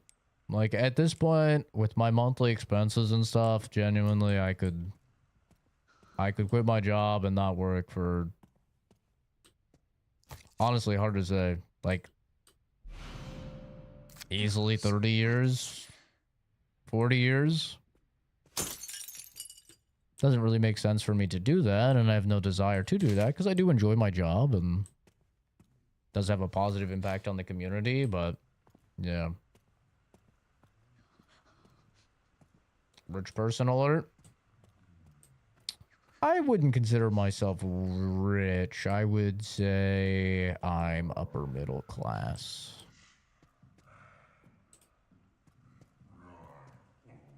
FBI does pay good. I don't work for the FBI.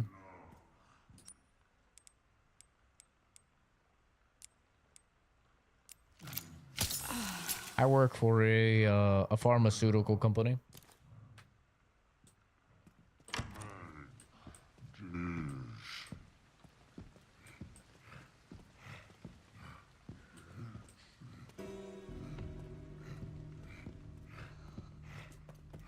As a biochemist.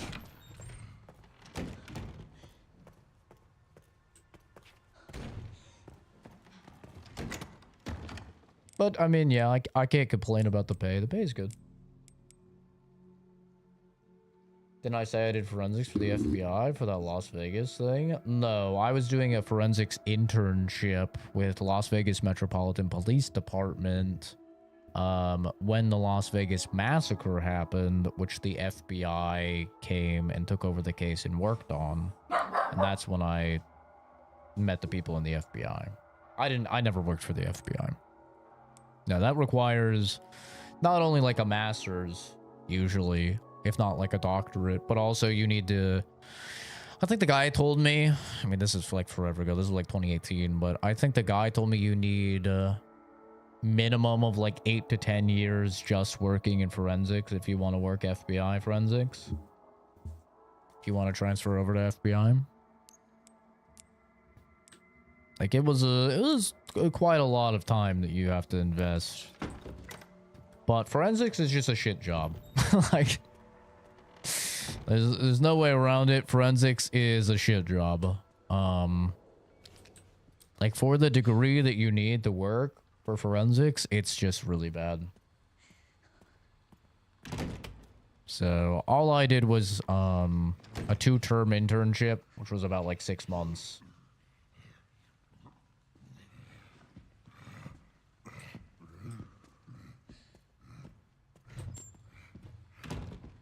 But you only get paid like 60, 65K.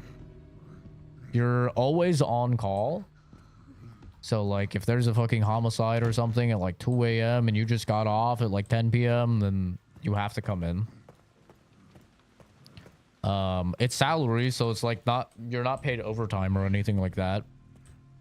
It's just really, really bad. No options for remote work because obviously you have to go into the lab.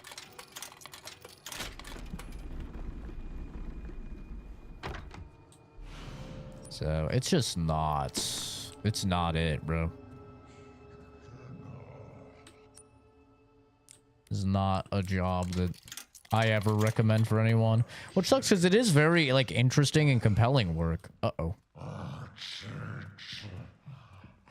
Like I found the work really interesting and compelling. Way more diversity in like your day-to-day affairs than most jobs, but like interesting work doesn't pay the bills, you know. As a biochemist too? I mean, it depends what department you work for, what company you work for.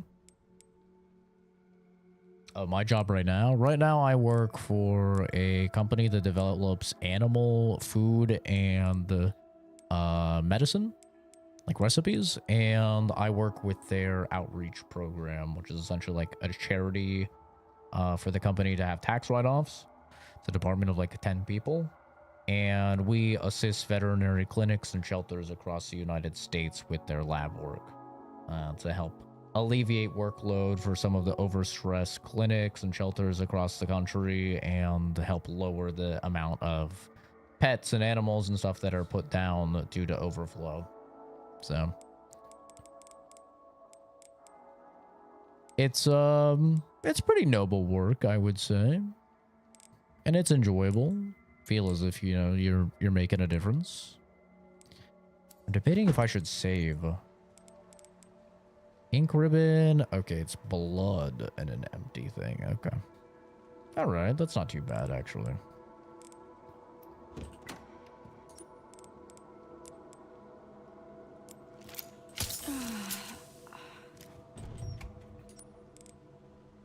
This is East Wing, okay.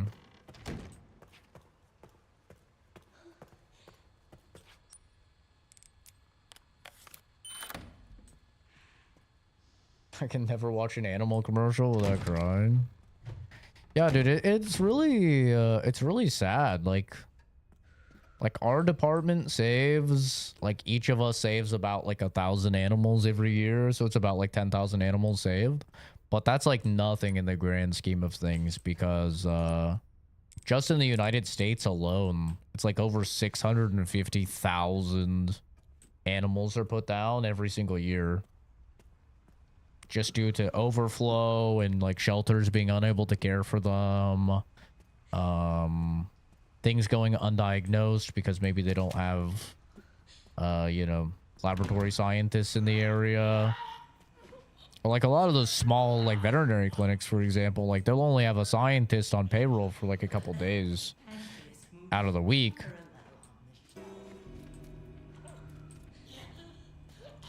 So it's like animals have to, pet owners have to wait for their animals to get their lab results.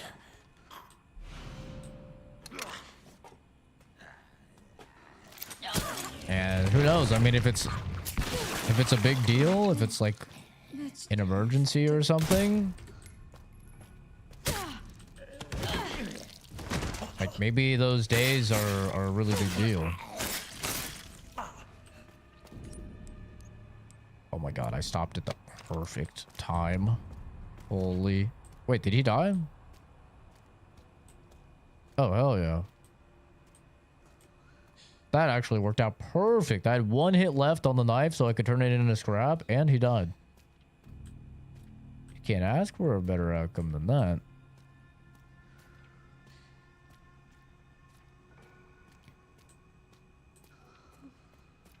But yeah, I don't make that much money. Like salary plus bonus, I usually make like 110 or 120. Like 110 or 115 a year. Which like might sound like a lot, but you have to realize that I have a degree in biochemistry and I have many years of lab experience. And if I wanted to get a job in like with my current company that works in like pharmaceuticals and like food recipes and stuff like that, if I got a job in R&D, the department head literally told me it would be over double what I make right now. So like R&D pays a lot of money, which is yet another reason why forensics sucks so bad. Is like forensics is like 60 grand, 65 grand. You're working fucking 60, 70, 80 hour weeks.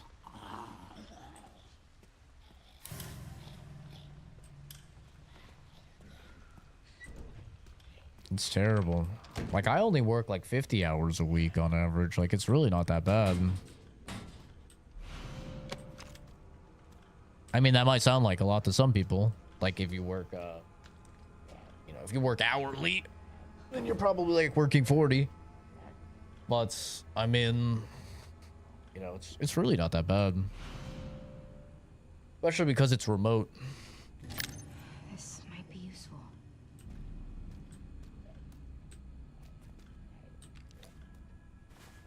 It's still in the same amount. I'm at 27 an hour.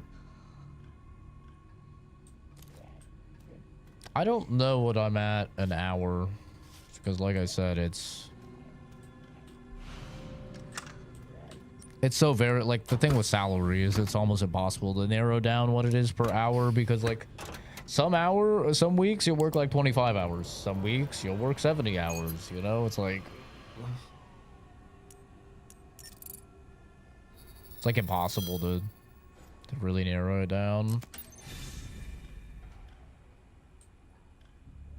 So I genuinely have like no idea what I make per hour. And it's not really possible to know since it changes so much.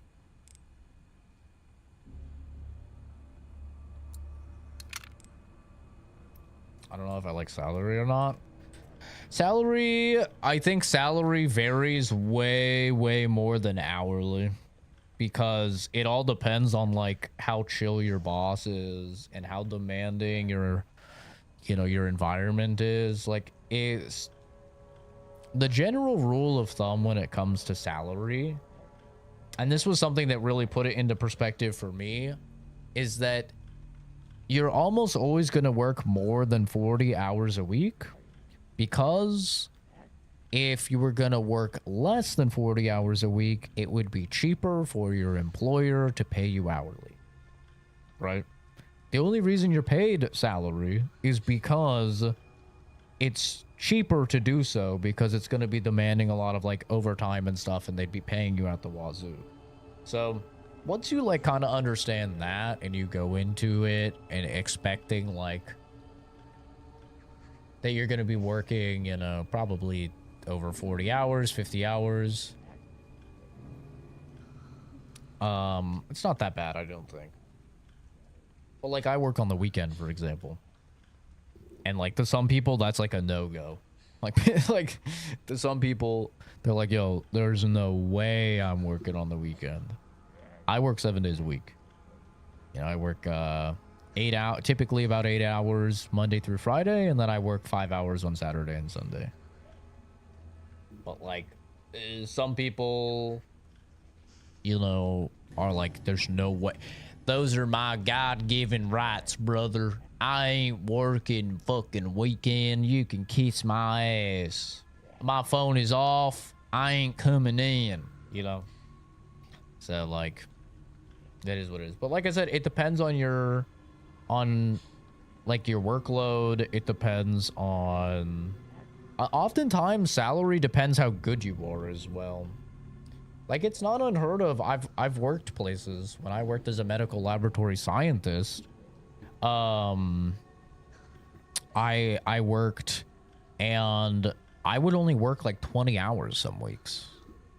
Straight up, because like I had streamlined work processes to the point, and like I had really good relationships with a lot of the doctors and hospitals that we were working with, that like I could get done with my work, and you're allotted so many reports, so it's like when you get the reports done, you're done.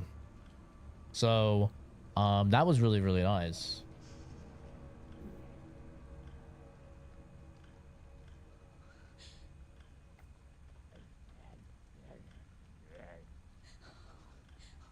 But this job is, I don't think it's bad. It's not bad.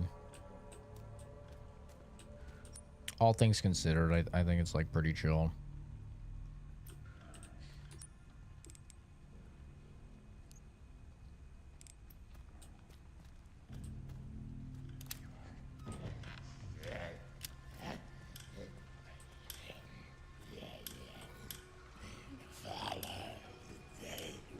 I got you, bro. I will follow that rule. Hell yeah. A motherfucking man. I'm gonna need to get the expansion ASAP.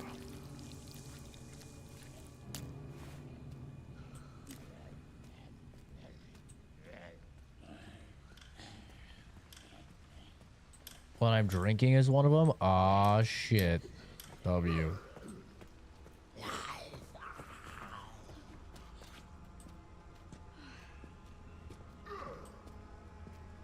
Over there, sir.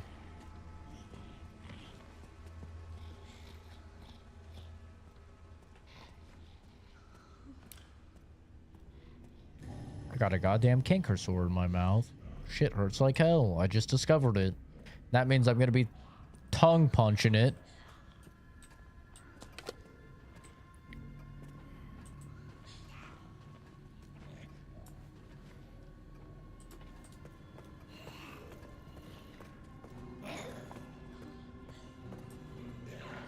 You think they saw me? Think they're knowers? Oh my god, they didn't see me.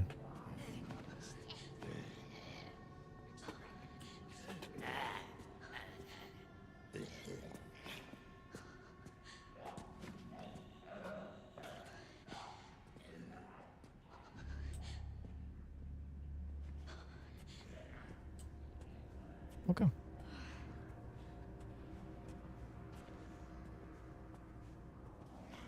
$29's very respectable, especially for your age, man. I know a lot of people like barely scraping together 20.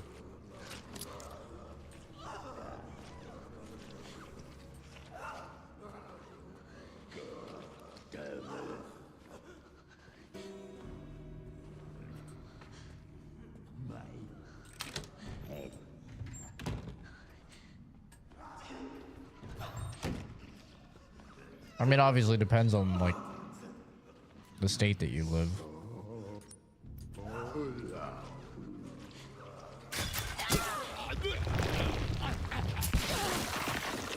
Pop goes the weasel. I made a mess. My bad, bro.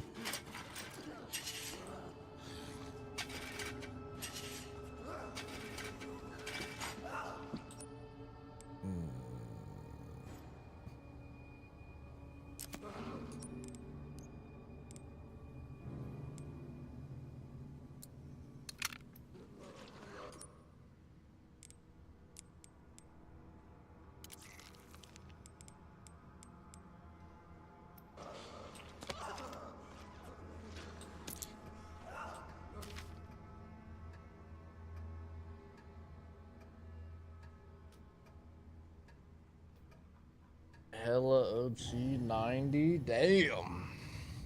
Yeah, damn.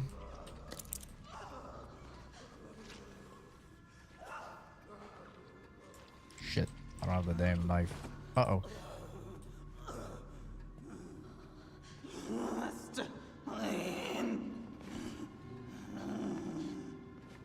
How the hell is she going? Oh. She's cleaning the dude I murdered.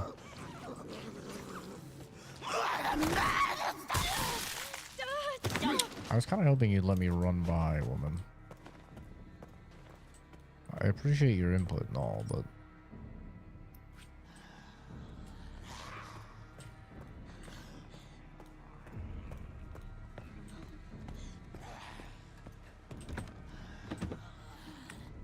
Okay, you're coming over here? Well, that's bad. I don't really have the ammo for this. God damn it. Ah, she's fucking scrubbing my face. Alright.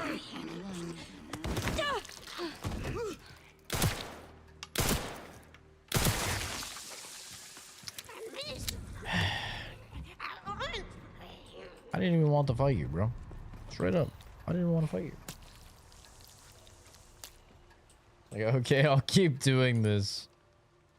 Yeah, that's funny.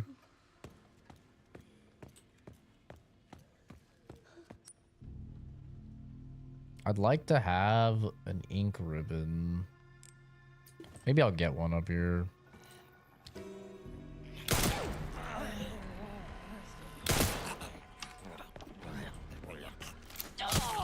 Stab that a little.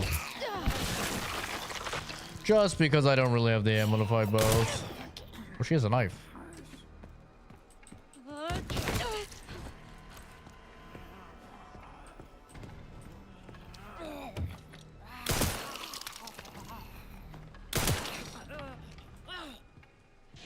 Can I have your knife? Oh.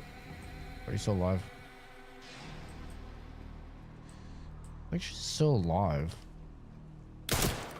Oh, I guess not. Can I have your knife? What the hell?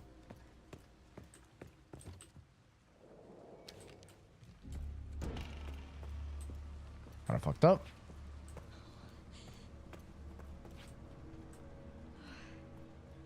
Ink ribbon tin.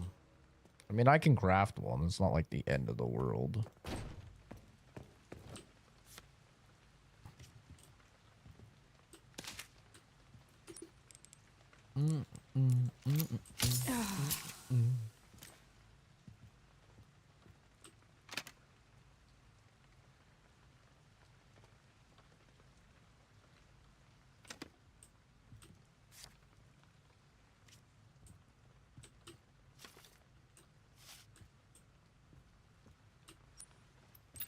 Locked tight. Locked tight. Do I craft the save? I think I craft the fucking save. Just because I might get eaten by Chunk here. I probably won't, but I might, and I don't want to have to redo all of that. So. You know, it is what it is.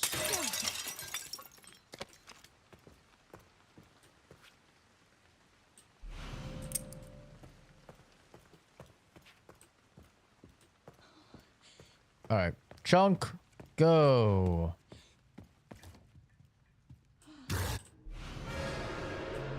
Oh, I actually can grab it here? That's interesting.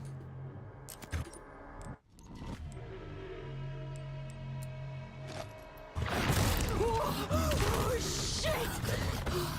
Alright. We are running. Clear. Goddamn grace. Wait, I need him to come down here. Are you coming, you fat piece of shit? Come. Okay, he's coming. He is indeed coming. I'm coming.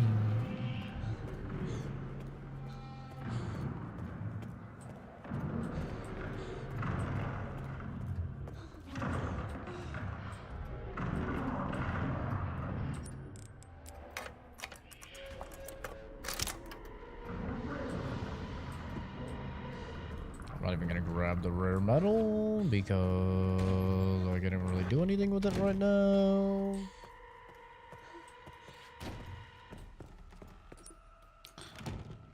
What do I put in here? I put this in here. I keep. I'll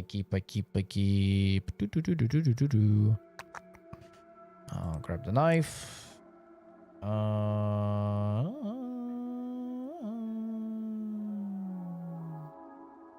That's fine. Hopefully by my second, maybe 3 year, I'll get promoted to something else. I'd like to stay, but if 5 years I'm not making 100K, I'll swap. I want to try doing the next 5 years software engineer or coder. Experience, no degree, just learning and maybe getting a certification from somewhere, but don't want to go to college for it. Yeah, I have no idea what is normal for software engineers and stuff. I got no clue. I'd imagine like the norm is probably having a degree, but I don't know. Maybe it's not.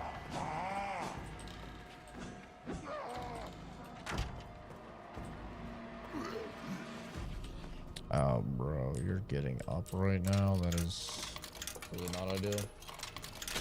Did I have any crashes?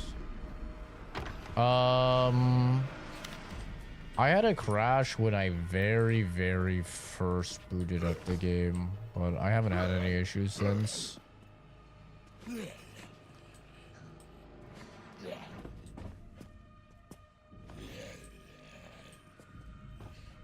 When I very first booted up the game though and turned on path tracing, it crashed.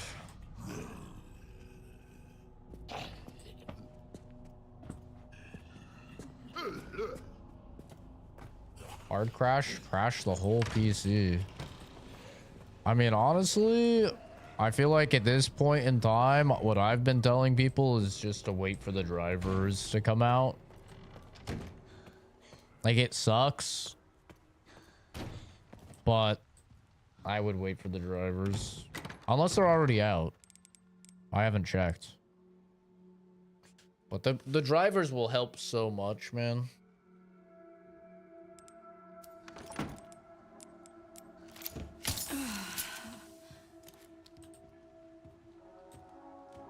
Okay, level 1 security clearance. Where do we want to go? We can go in the closet. We could do that.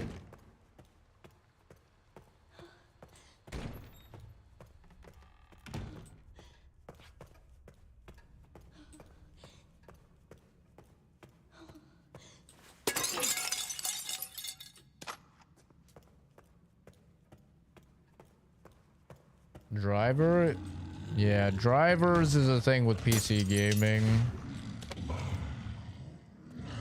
It's essentially updates for like your graphics card. Is typical. I mean, technically drivers are a thing that allows more efficient communication and identification between a part and your PC. So your PC will like know what it is and be able to treat it better. But like driver updates for like typically for graphics cards is NVIDIA themselves will do a lot of testing with the game, or AMD. If you have an AMD, but I hear their drivers are pretty terrible. But NVIDIA will do a bunch of testing with a game, and then they will optimize their card for the game, like through the testing phase of like QA testing for a game. So most of the big games will have a driver update that like significantly improves your performance with new releases. And the driver update for Resident Evil, as well as like for Marathon, for a bunch of these games that just came out or are about to come out, I guess it was like crashing people's PCs, making their monitors black and stuff like that. So they pulled it to work on it more. So right now, like we're all playing basically the shittiest version of Resident Evil 9 that's not like optimized for graphics cards at all. Which makes sense because the game does not run great on my PC without frame generation. And, you know, I have like a $6,000 PC. So, yeah. Like, I have a 5090 and like 9800 X3D and 64 gigs of RAM. I have like top of the line. So, if it's not running well on my shit, like, I feel for the people trying to run it on normal rigs.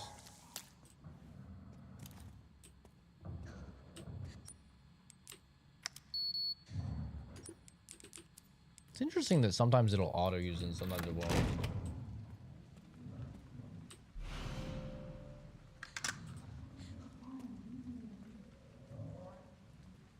I was actually surprised how well it's running. It depends very much on the area. I will say, like, the most demanding area in the game, though, is the very beginning. Like, that initial section when you first are POV first person with Grace and the city with the NPCs and stuff walking by, that is the most demanding area in the entire game by far. Like you'll like, I was getting half of my normal FPS when I was in that area. Like, in that area, I needed like 4x frame gen with path tracing. But, like, in the entire rest of the game, it's been fine with 2x frame gen. Locked at 120 and just playing at 120. But that area is just rough.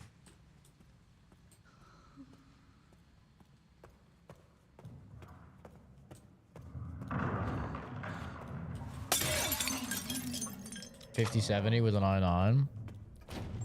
I don't know anything about Intel these days, but 5070 is good. Back settings except shadows. I have high, playing at 1440p, DLSS quality, 2x frame gen, getting 120 to 40. Yeah, it's pretty good. It seems to be varying a lot, though. I saw a lot of reports of people on 4090s really struggling, which is interesting because a 4090 should definitely be enough. Just a little bit more blood.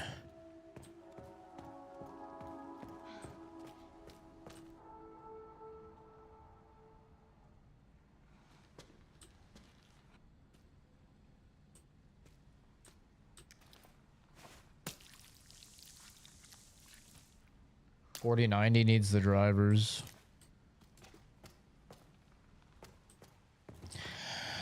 Yeah, which, like, a 4090 is the second best fucking card money can buy, bro. So, like,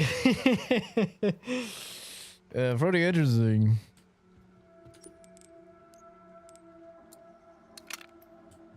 Almost just seems fucking random. Then there's a difference between AMD and Intel. Yeah, Intel has been not ideal for a long time now.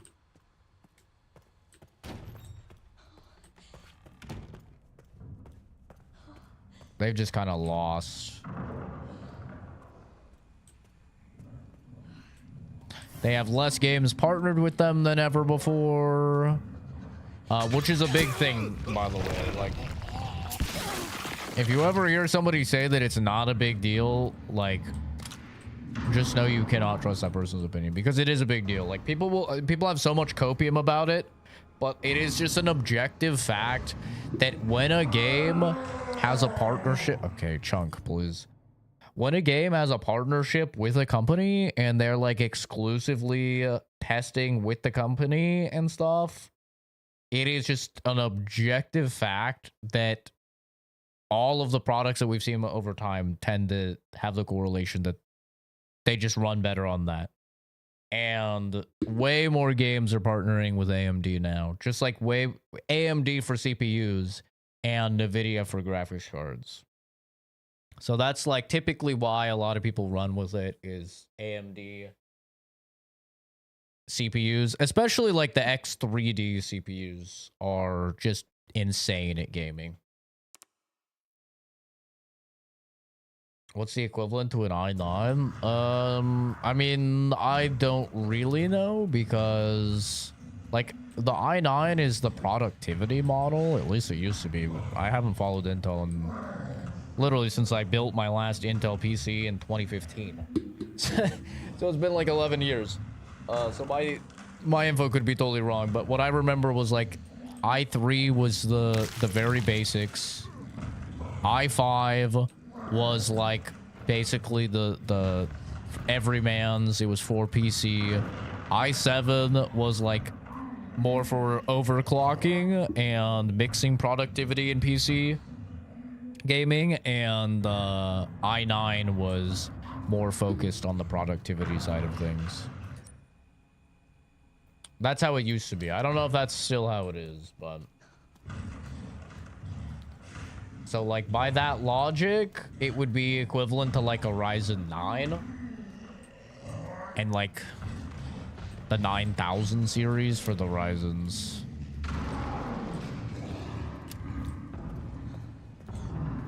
Like the 9900s, I think, are what they are.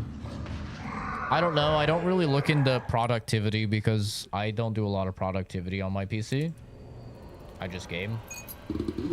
When I was, funnily enough, as I'm doing one of these puzzles, when I was doing my biochem degree, I would actually do a lot of stuff kind of like this when it came to OChem and stuff, like 3D model manipulation and stuff when it came to like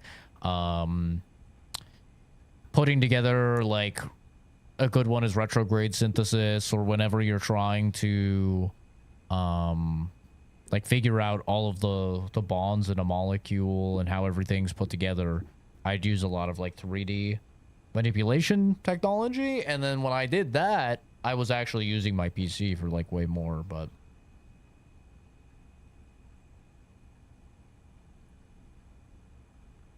if you wanted a gaming one, I'd just get an i5. If you wanted a like very high level gaming one with a lot of overclocking and stuff like that, then I'd get an i7. But honestly, I wouldn't even go with Intel these days. Like, Intel hasn't been good for a really long time.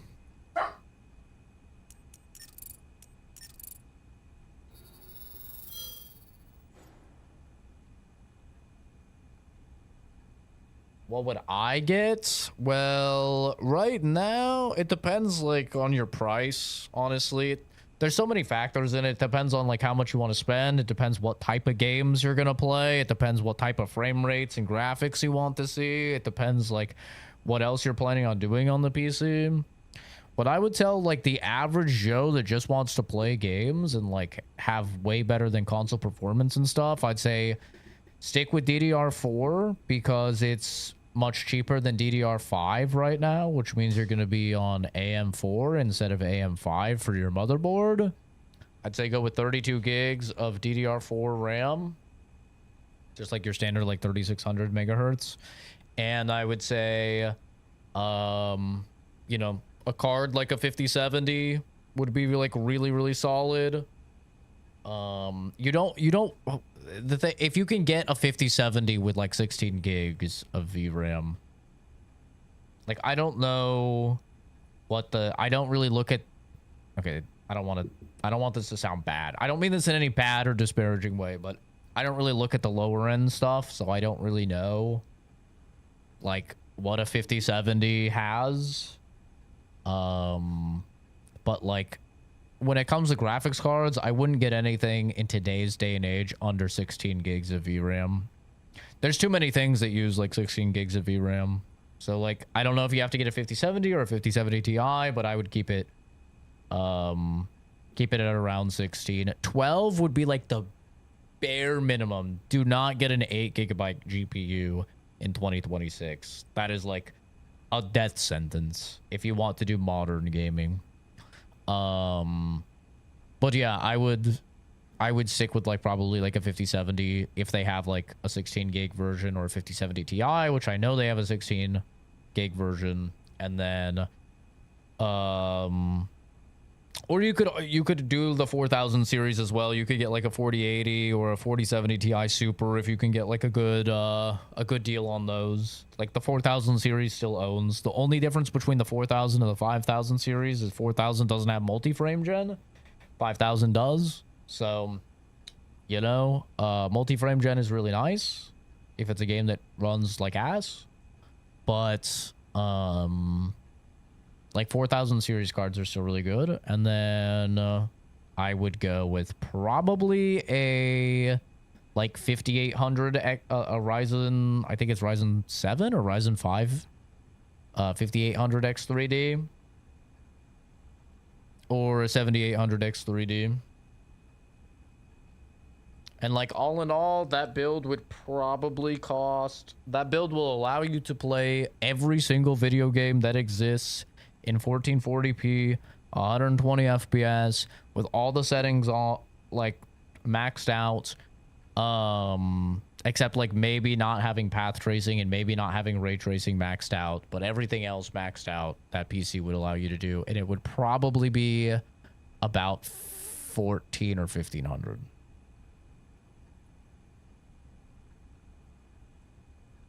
That's what I would tell somebody to build. And for motherboard, literally just pick whatever's the fucking cheap. And then for your SSD, I would just get like a 1 terabyte SSD initially.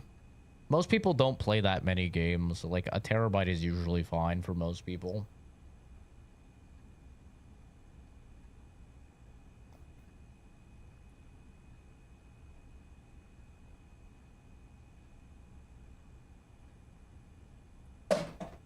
But like I said, I'm not really too well informed these days about like the mid-tier and low-tier options because, you know, I just buy the highest end shit now.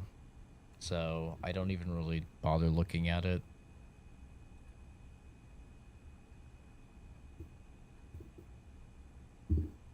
Intel bad. I'm looking at a new CPU and AMD. Well, the problem with that is that since you're on Intel, you're on a motherboard for Intel. So you would have to get a new motherboard, and if you have to get a new motherboard, you have to rebuild the entire PC. So it's a pain in the ass to swap CPUs. CPUs is like the most AIDS thing to swap most of the time because you have to swap entire motherboards, and if you're swapping motherboards, you have to swap everything. Not everything, like your RAM and, you know, your graphics card and stuff will still work, but like you have to rebuild the PC is what I mean by swap everything. Which is like the AIDS part, you know. Nobody likes rebuilding their entire rig.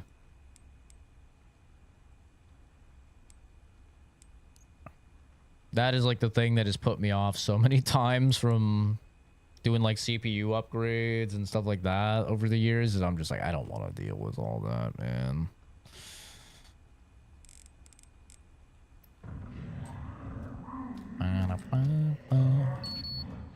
What's my current CPU? You can do exclamation point specs and it'll give you all my PC specs, but my CPU is a Ryzen 7 9800 X3D.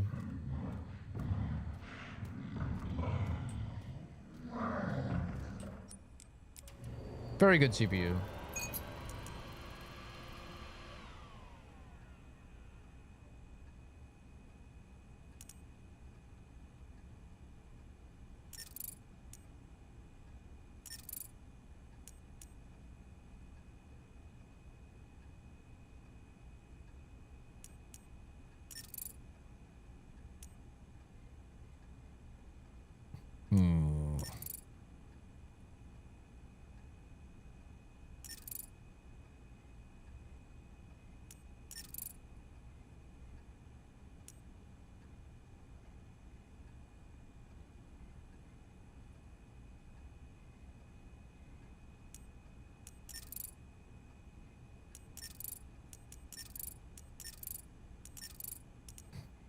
God damn it.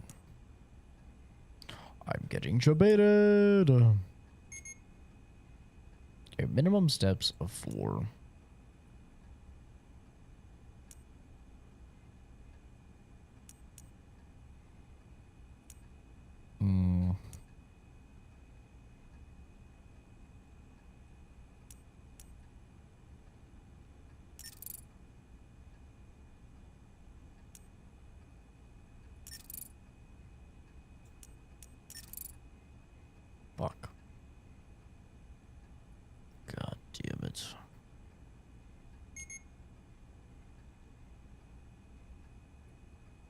that much of a pain. I mean, it's just not the most enjoyable to just have to rebuild everything. A graphics card, RAM, hard drives, all that stuff is like no big deal. Swap it over, and if you upgrade CPUs within like the same thing that works on the same motherboard, it's like not that big of a deal. But anything else is just like, if you have to do anything with the motherboard, it's just you have to rebuild the whole damn PC at that point.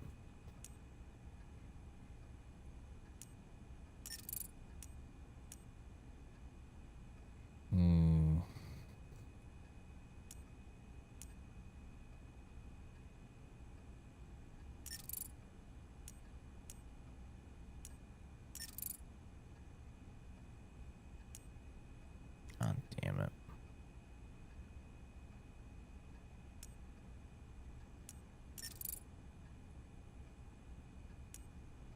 Isn't this annoying?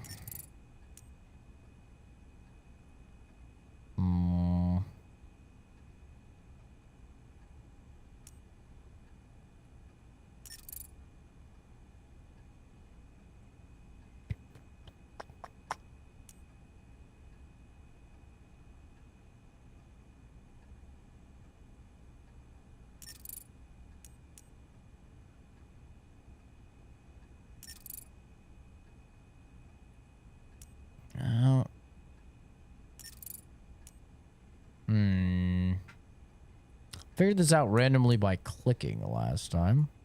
Just clicking like a psycho. The problem is this is probably gonna take me an annoying amount of time when I'm trying to do the 4-hour run. I'm kind of inclined to look up how to do it in fucking forceps. Actually, does anybody have every safe code? Let's see.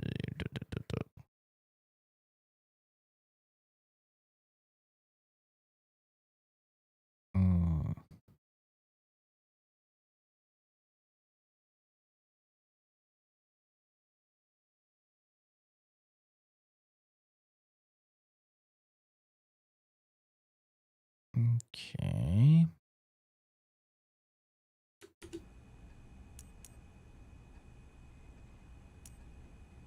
How do we do this? How do we do this?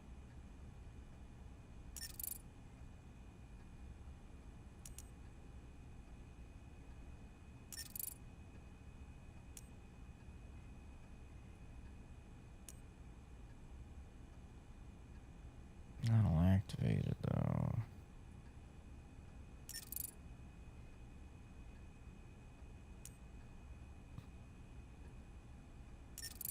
No, because this still turns it off.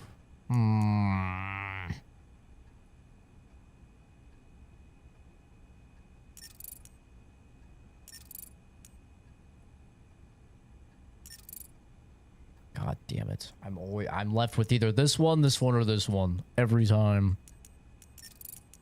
It's time for the secret technique of click a bunch of horse shit. Don't worry. This always works. It's a secret technique passed down through millennia. It worked last time, so it'll work this time. See? Told you. I told you. Who needs to think? Thinking? That's ridiculous. Thinking in my puzzle game? Watch me click on random horseshit until it eventually opens.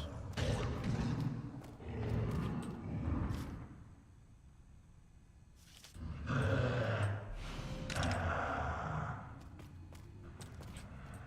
there a thing there?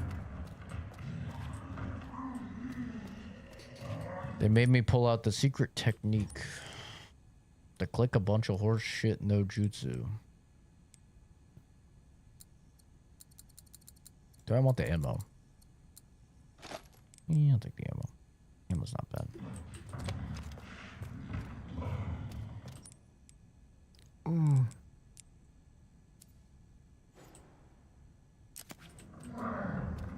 Okay. I need... I gotta use this blood. Chunk is here. Chunk is here. Chunk, chunk, chunk, chunk, chunk, chunk. I'm just so fucking full on space here.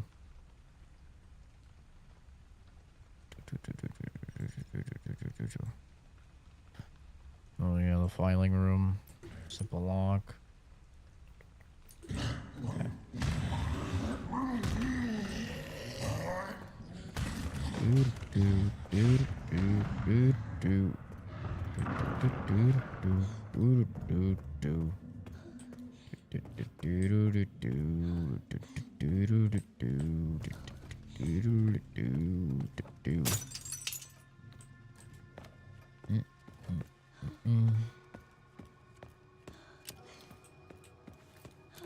Look at the mess I made.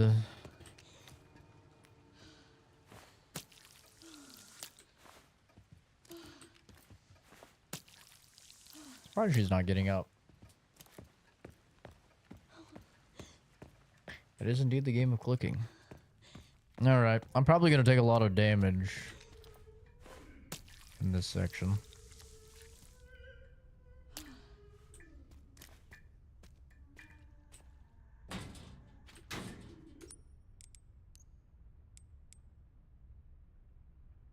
Steroids.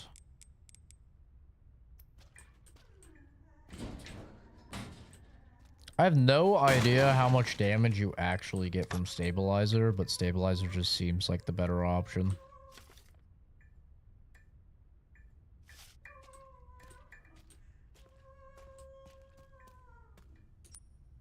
And I don't have enough blood for it, sadly. Oh well. There we go. Do I have a hemolytic? No. Oh! Shit. And see, I have a 50. Okay, wait. Go hemolytic.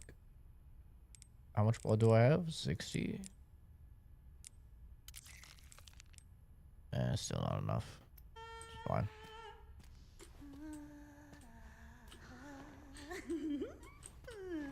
Can I vault over and stab one of these guys instantly?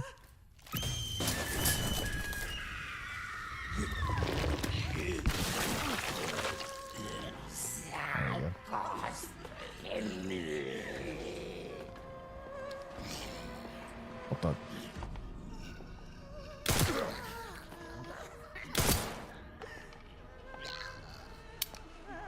Awkward. I also just want the better gun. I kind of forgot where it was. Oh, that's right. It's with the other singing chick.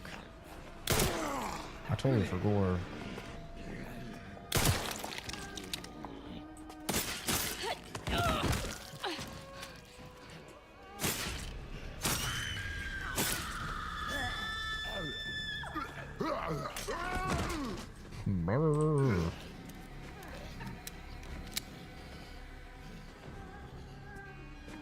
Peek me, bitch. Okay. Only half my stabs hit. Hunting knife.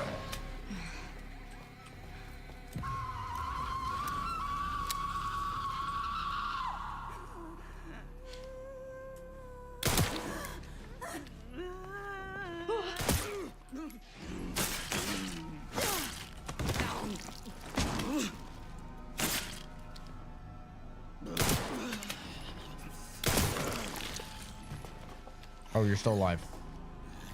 Oh, that's awkward.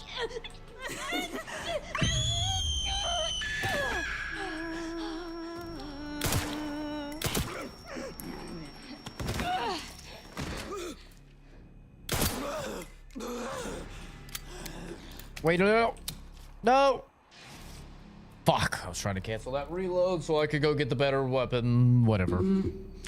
Whatever, mate. What fucking ever. Y'all think I fucking care, laddie? Y'all think I fucking care? That I wasted our fucking rounds? Well, you're fucking right.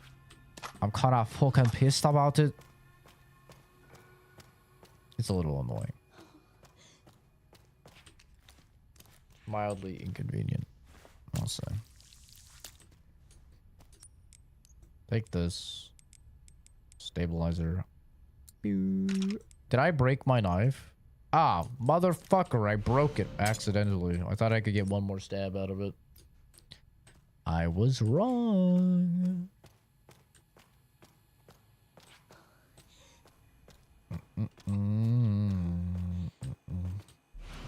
This'll do.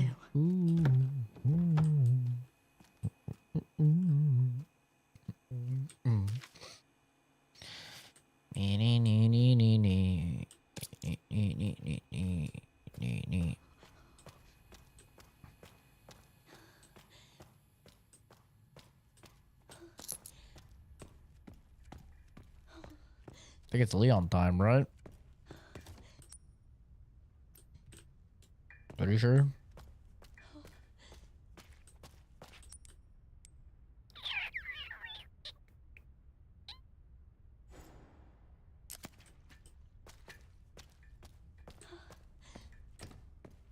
I think it's Leon. Wrong way.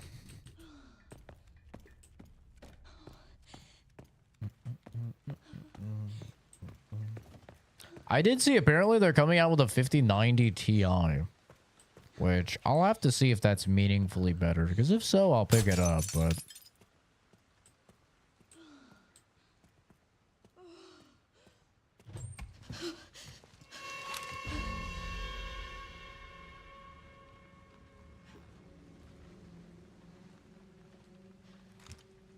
Miss Ashcroft, come in.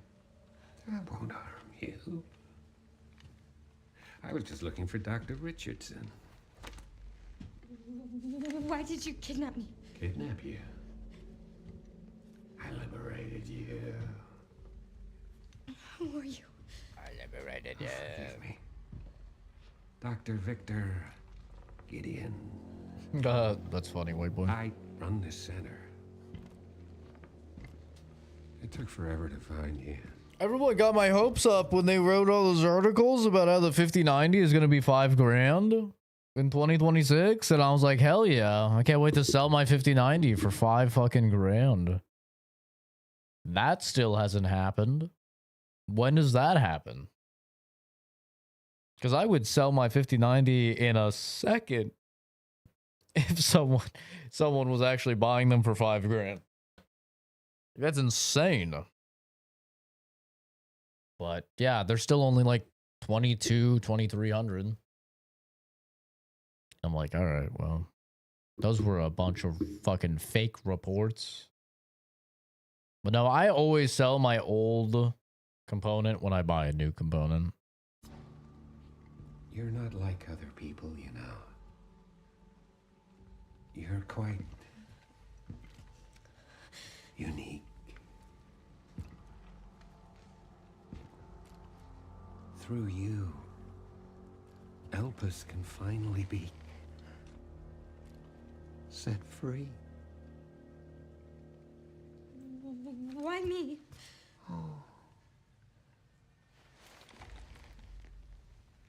Because my master made you who you are. Ah. Phase 2's about to begin.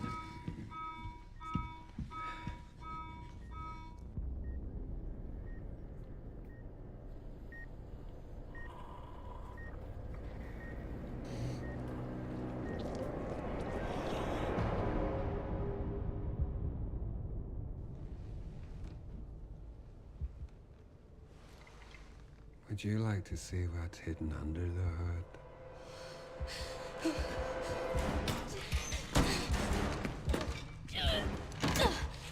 I don't think there's any more lore. Just trying to play the parts where I might get some more lore. What the fuck does he mean, destiny?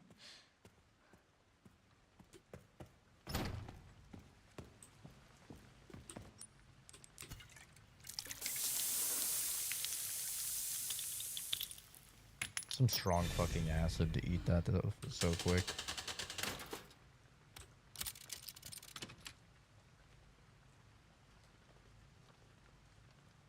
Shit, what was this one? Oh,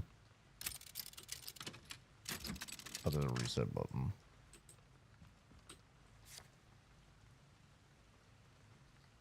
Wasn't it like star, sun, moon, sun? Star, sun, moon, sun, yeah. I'll write that here.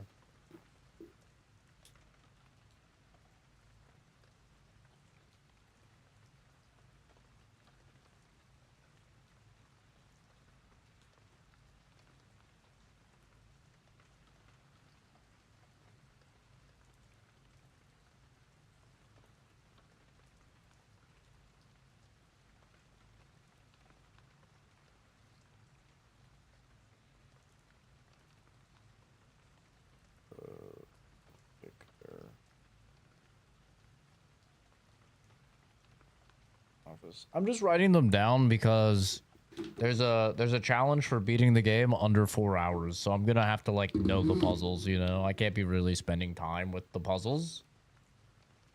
You gotta fucking speed run the game basically, so star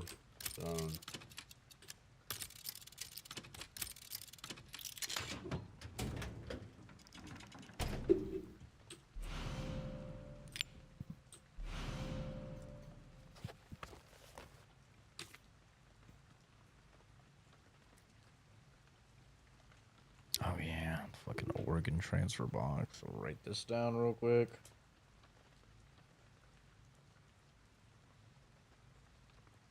Organ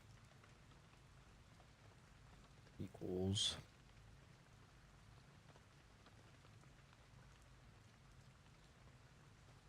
come on, pen.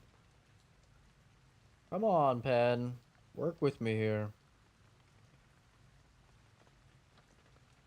And middle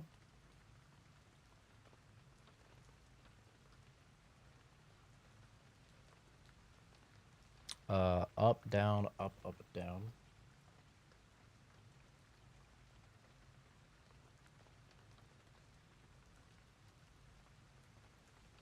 up down up down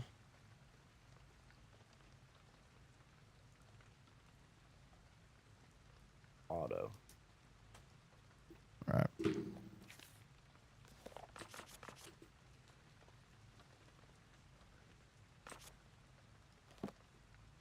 Let's talk about the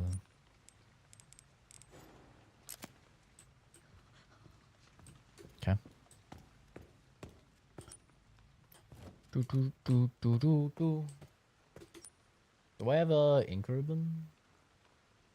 No. Okay.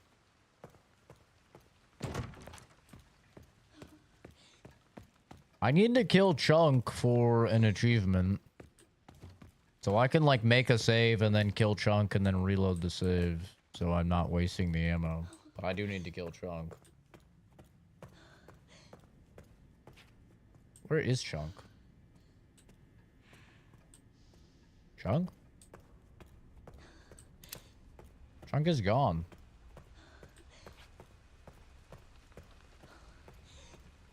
That's weird.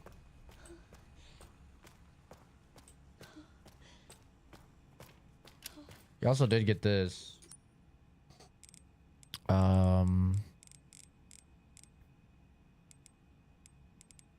Somewhere. Bar and lounge safe code. Jesus fucking Christ.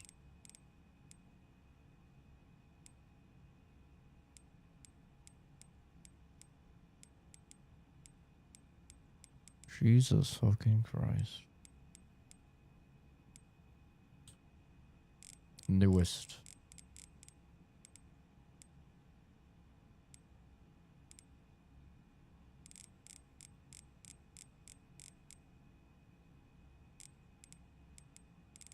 Where the fuck is it? Bar and lounge? It's examination room. What? Where?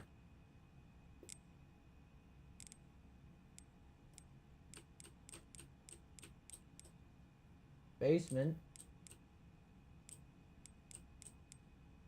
Wine lounge. Examination room. Jesus, I'm just fucking blind. When I play supermarket, always you had to pay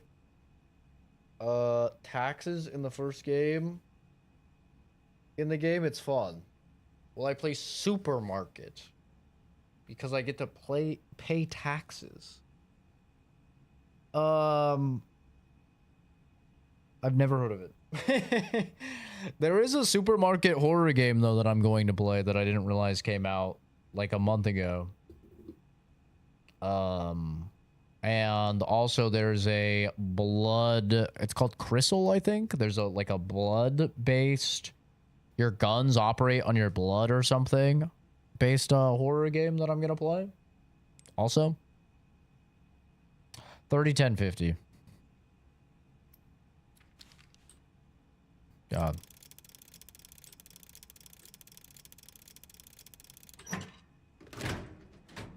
That was pain.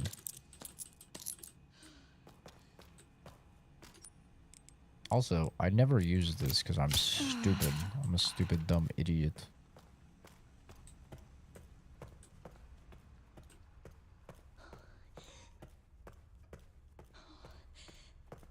But I gotta be honest, if you're trying to sell me on a game and the selling pitch is you get to pay taxes, that is a hard pass for me, my guy. I fucking hate taxes.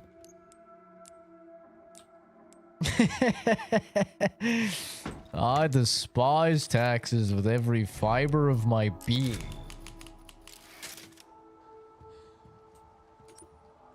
Not the best selling pitch I've ever heard for a game. Okay, let's go get the better pistol. I'm sick and tired of this shitty pistol.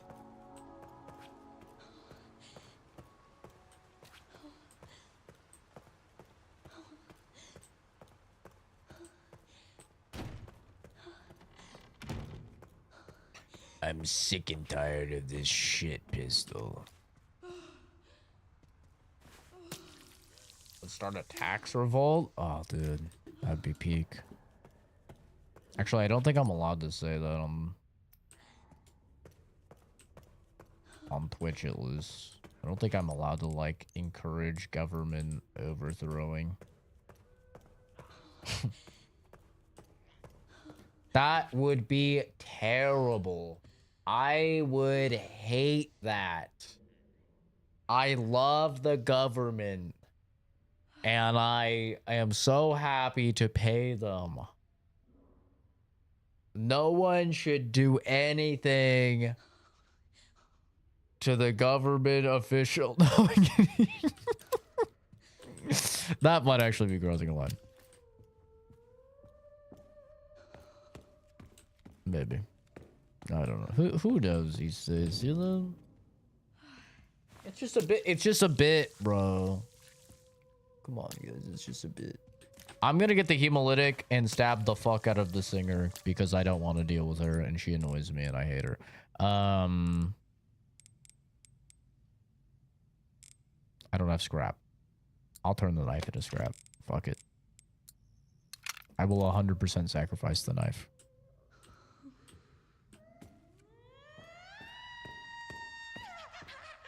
God. Wait, there's scrap right there, and I'm fucking stupid. I could have just used the knife and attacked that. Ah! She can come over here?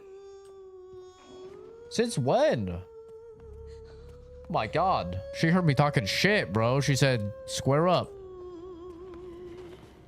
Hold this. Sing into the mic, bitch. That was a pretty good one. Right? That was pretty good, right?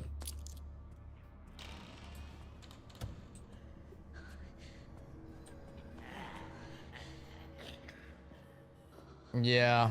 The good old days when our politicians actually fought for, I don't know, like the everyman.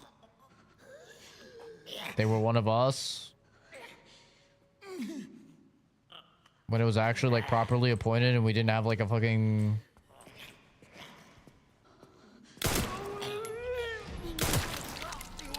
a bunch of goobers.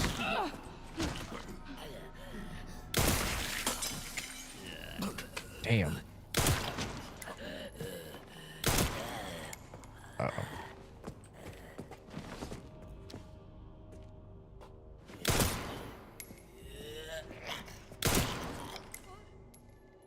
It got folded. If I could be born in any time period, what would it be? This time period.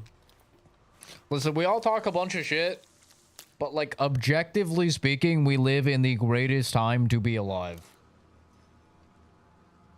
Like the average standard in a developed country, even in an undeveloped country a lot of the time, but the average standard for like being in a developed country, the average Joe, even when I was homeless at 18,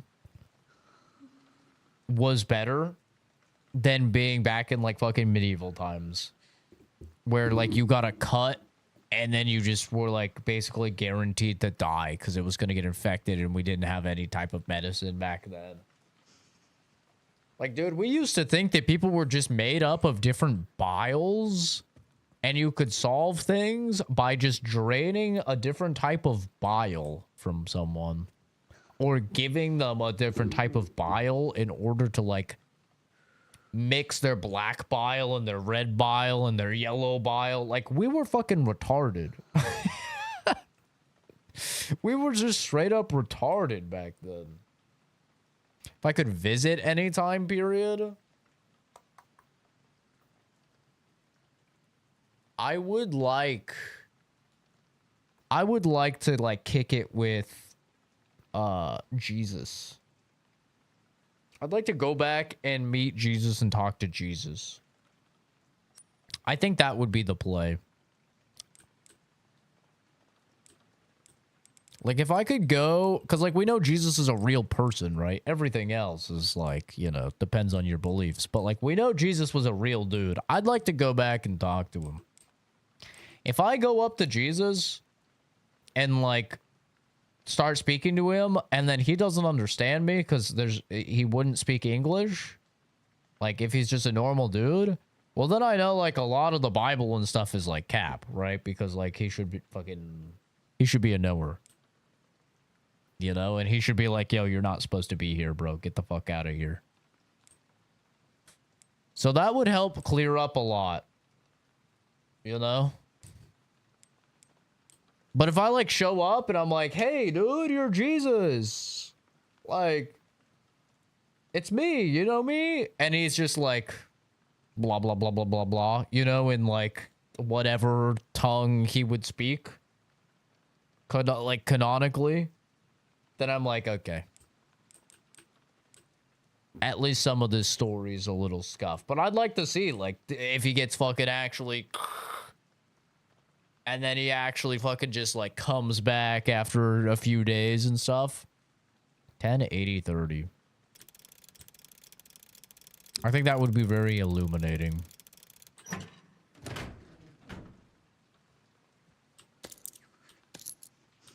think it'd be cool.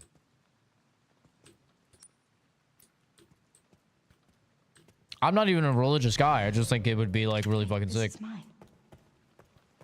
This is mine.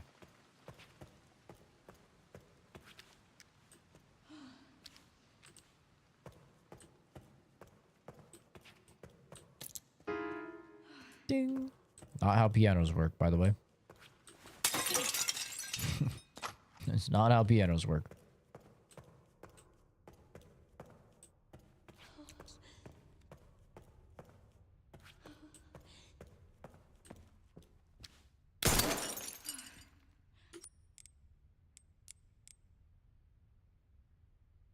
I can't just get rid of this.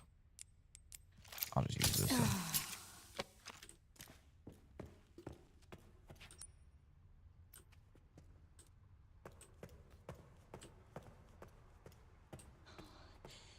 Jesus has powers. Yeah, I mean, if you know, Christianity is correct, then if I went back in time to speak to Jesus, he would know exactly who I was, and he would know what I was doing, and he would probably tell me to knock it off. You know, and he would understand me. Like, if Christianity's accurate, right, about like how powerful of a dude he is and everything. But if I went back and he's just like speaking the same language as everyone else and he has no fucking idea who I am or whatever, I'm like, okay, well. Your tales have been greatly exaggerated, my good sir. First, you have to make a time machine. Yes, yes, you do. Yeah. That is true. But in this magical world that we're talking, where I get asked where I would go to, that is where I would go. I'd go see Jesus. I think that would be my plan.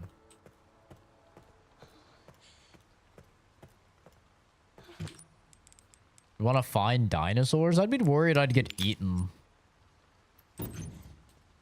You know, I feel like they'd just eat me.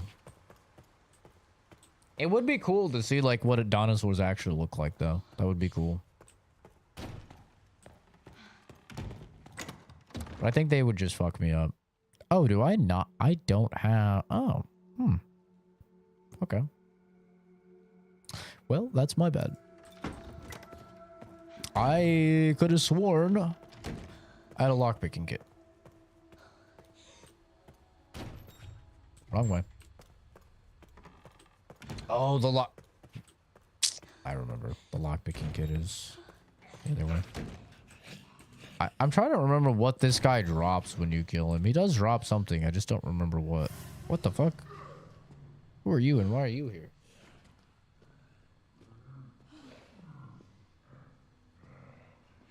Thank you. I'll go back to my timeline. That would be sick.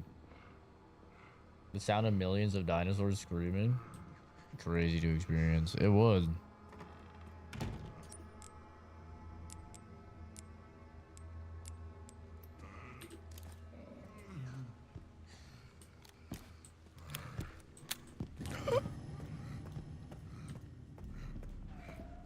Ooh.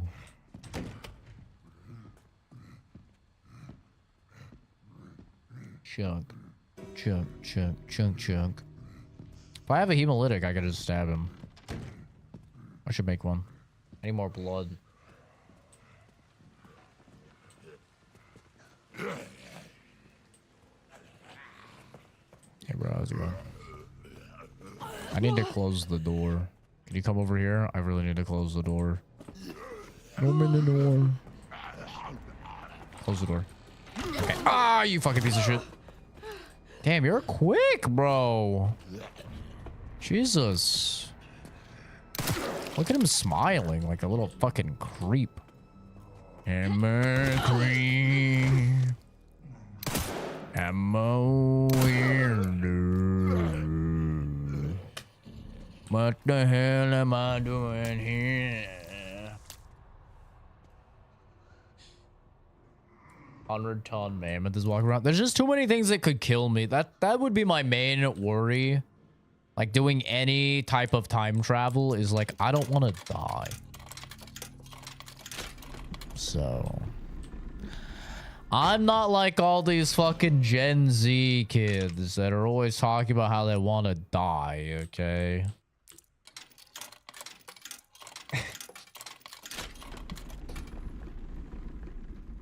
All these Gen Zers never shut the fuck up about how they want to die.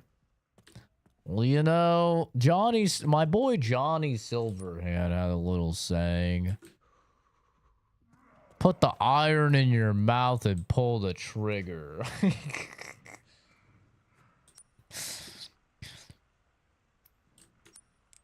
I always hate all these people like, I'm gonna die, kill me. Do it yourself, pussy.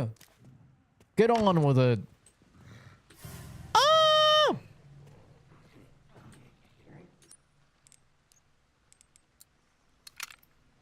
I'm about to put this in your butt. I'm about to put this in your butt. If you have a time machine, what's to say you don't have an ability to kill said dinosaur? Maybe you do. I mean, I don't know if I'd want to kill a dinosaur though. Like, bro's just being chillin'. He doesn't deserve that. Ba-da-ba-ba-da-ba-ba. Pop goes the weed. Oh, that's right. That's what you get. You get the pantry key. I think I have to kill this zombie. This zombie is like always in the way. He does not leave.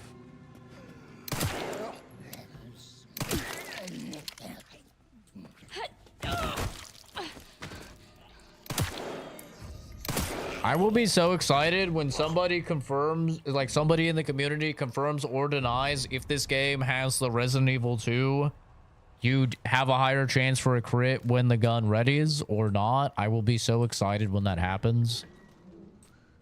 Because I fucking hate I hate I'll be honest, I hate the system. I hated the system in RE2. I hate the system if it's in this game. I hate the system. I hate having to wait to ready. Like, it's not that bad, I guess, once you get a few stabilizers. But, like, before you have stabilizers, dude, I'm just, like, fucking staring at the zombie. And it's just like, and I'm just like, dibba dibba dibba dibba dib.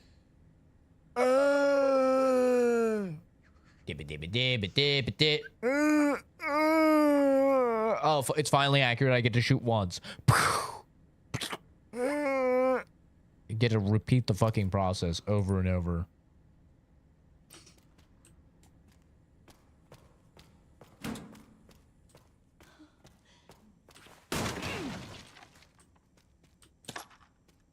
What do you got? An ink ribbon. Magnum ammo, W. 50 blood. Bleh. Bleh. Kick the chair. Yeah. It's like, I just hate the fucking bitching and moaning that people do, bro. I just hate it. People act like people don't realize how fucking good we have it. It's insane how good we have it.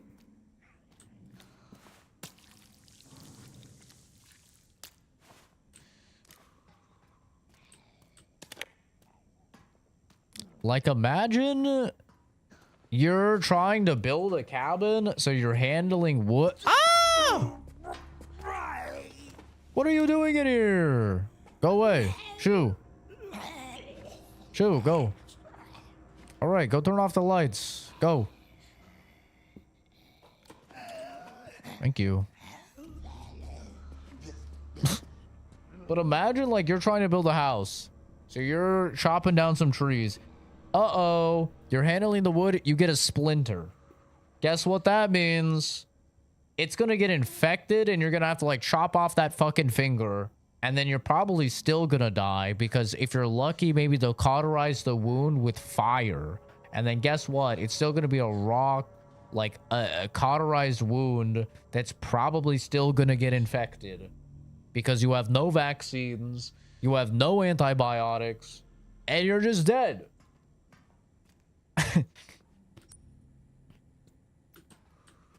Like, not even a skill issue, bro. Like if you died from skill issue, that's one thing. Dying to RNG is just fucked. Nobody likes to die to RNG, bro. Tell me I'm wrong. Can't, because I'm not. It was just bullshit back then, dude. Oh, imagine having, like, fucking 8 kids and maybe like 1 or 2 of them survive. Oh, isn't that awesome to be a parent and watch all of your fucking children die? Isn't that sick? It's like, I swear, man, the way that people fucking talk about how times are so tough now, it's like, dude, you have no idea how fucking shitty things were back then. They were so much worse. It could be so much worse.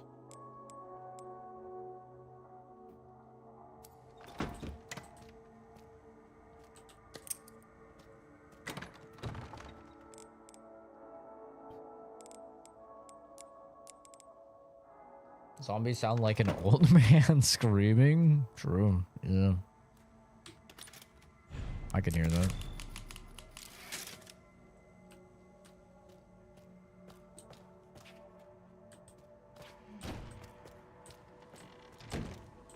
Yeah, I hate it. I hate it. It's like one of my biggest, like, I know I sound like a boomer talking about fucking Gen Z doing this, but it's true, man. It's like one of my biggest fucking pet peeves about Gen Z. It's like they have access to the fucking all of the information known to mankind on a supercomputer on their phone.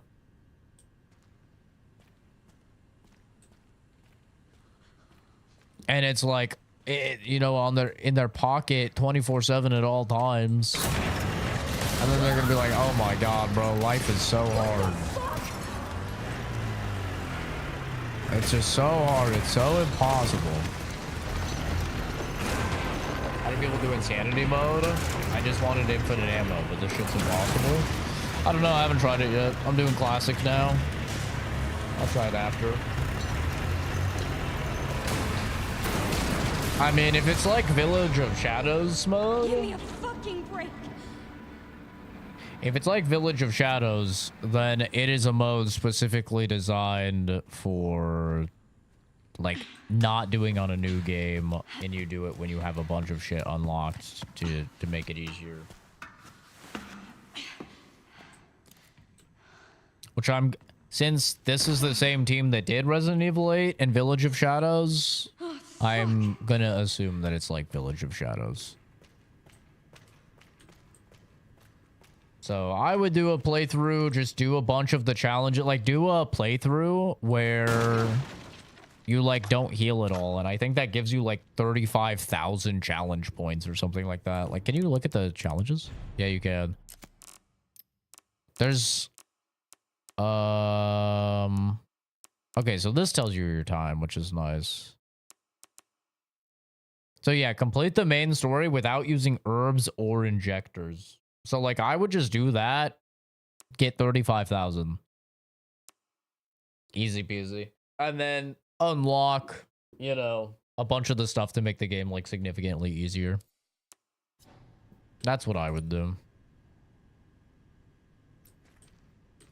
Because I made the mistake. It was kind of funny with Resident Evil 8. If you pre-ordered the game, or maybe it was if you got the deluxe edition or something, you got Village of Shadows difficulty unlocked right at the start. And for those that don't know Resident Evil 8, Village of Shadows was like the super hardcore mode. Now, the funny thing about getting that mode by like pre-ordering the game or whatever is that that mode is literally impossible on a new playthrough. So retards like me were like, oh, yo, I got the Village of Shadows difficulty. Let me start the game on it. And it's impossible. Like, it is genuinely like just fucking impossible. It is made for New Game Plus. And it's made for like you having a bunch of shit unlocked. And so it was a very like weird decision to like have you start the game with it. Because normally you're supposed to beat the game and then unlock it. So I would imagine insanity mode is more of the same in that regard.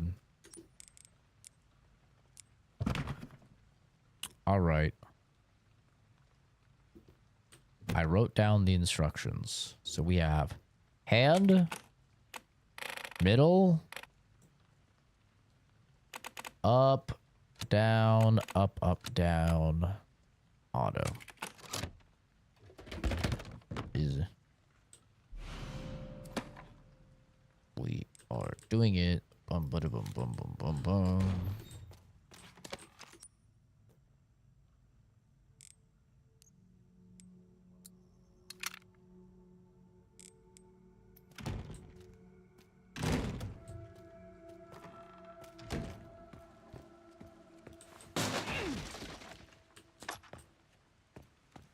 I don't really feel like infinite ammo is like even that good in this game though, honestly. Like, I feel like you get so much fucking ammo and so much crafting materials to make so much ammo that it's like not even that good. On normal. Like, I'm sure it'd be really nice on insanity, but I think you have to beat insanity, right? In order to get infinite ammo. It's like the one mode that it would actually be good on and useful for. You have to play to get it.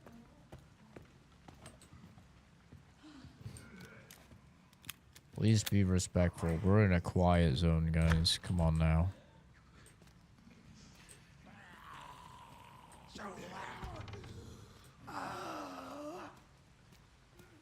BDP, BDP, BDP. Ow. Wait, what? My HP was that low? Wasn't I in caution and used a green herb?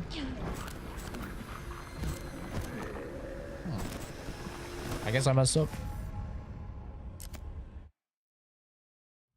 I was gonna shoot him and as a result debate his homie.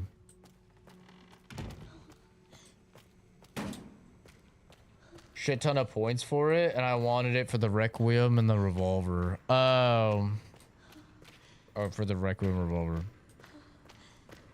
Yeah, you probably are supposed to have infinite ammo for it.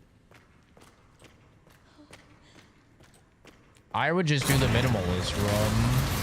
And also you could do the... They have one for no saving, and then they have one for... Or no, not no saving. They have one for, like, no healing. And then I think they have another one for, like, 35,000 points that's not using the box or something. Oh, maybe... No, it's for, like, not crafting with blood. Break. It's like not crafting with blood would honestly probably be harder than not healing. Not healing is like pretty easy to just save scum if you get hit. Oh, fuck.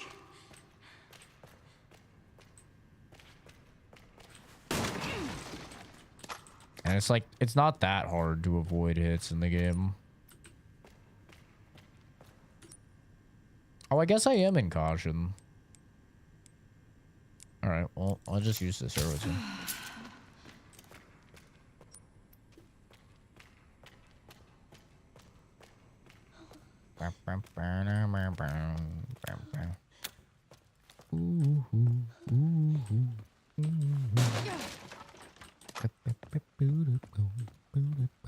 I gotta say, I definitely prefer first person.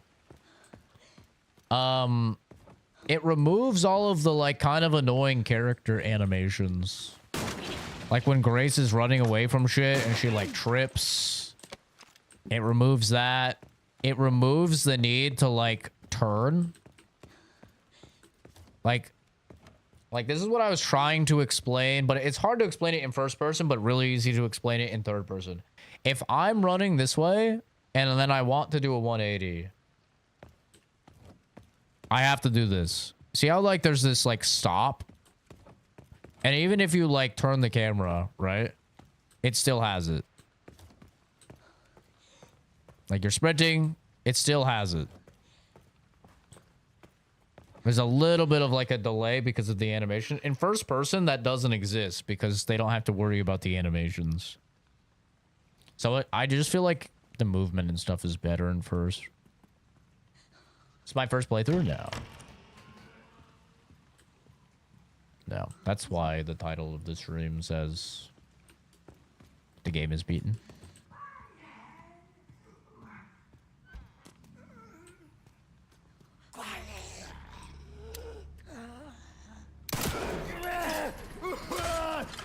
I should be able to debate this guy into fucking up his homie.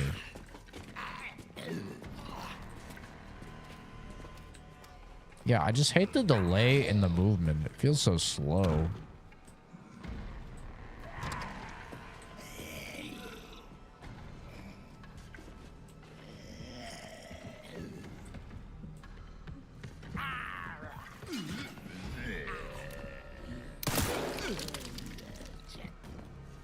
Come get your homie. Come fuck him up. Okay. I was taking the scenic route. Whatever. Oh. What? That's crazy. That's actually insane. I got hit by the door slowly closing. That's funny. Well, didn't know that was a thing. Do do do do do do do do.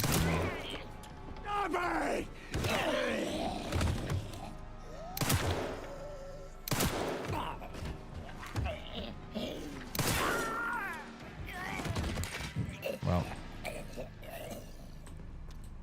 thank God that last shot hit him.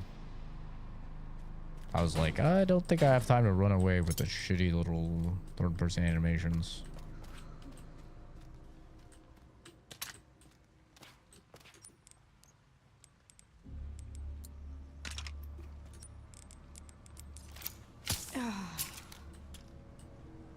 Ink ribbon. So I don't think I have to grab these, right? It seems like I have all of the lore.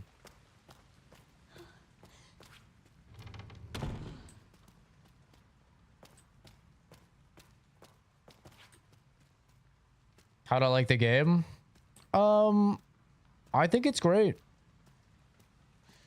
For me, it's probably like my fourth favorite of the main games, which is like pretty good.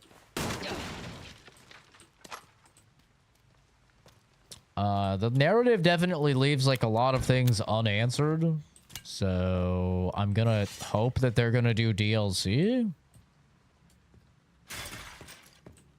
There's definitely still a lot of questions remaining.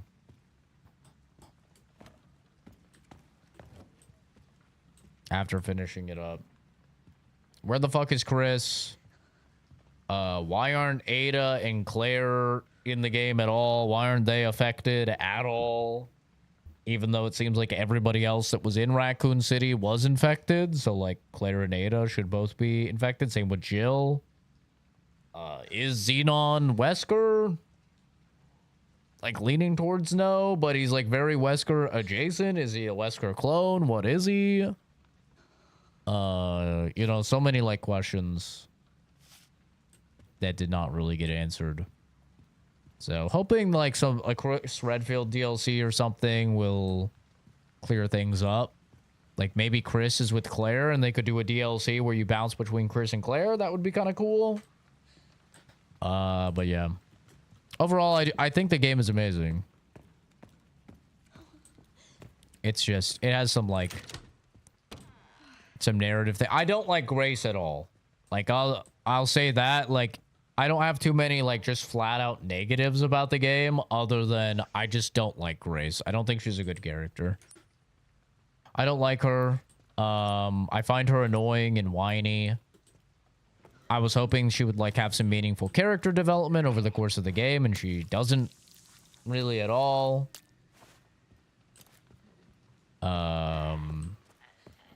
So, yeah. But for me, I think the game is like a 9 out of 10. Like, I think it's still an amazing game. It's just got some issues.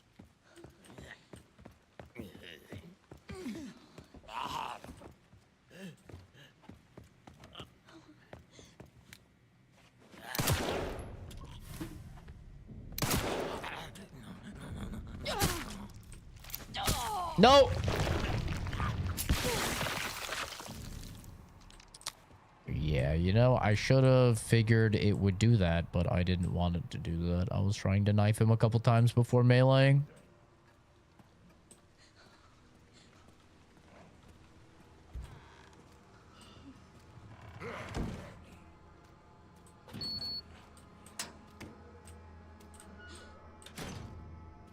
Yippee!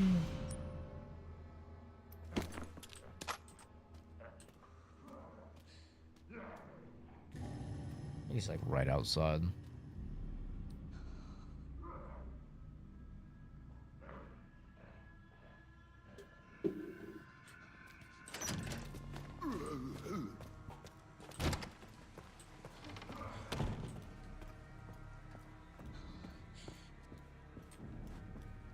I need to go get the damn wrench. I forgot to grab the wrench.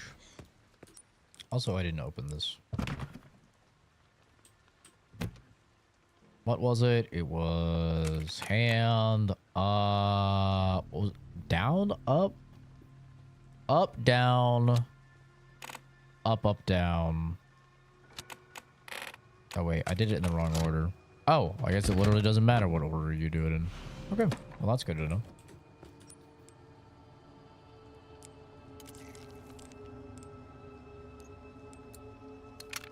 Grab another hemolytic.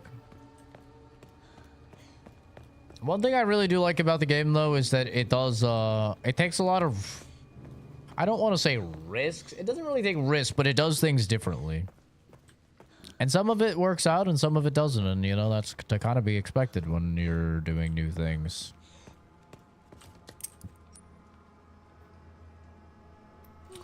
Good example of something that works out that's a risk, I think, is the whole like blood collecting and crafting with blood. I think that's a risk that they did. Example of a risk that they did that I don't think worked out very well is the swapping between the characters and having it not be route A, route B.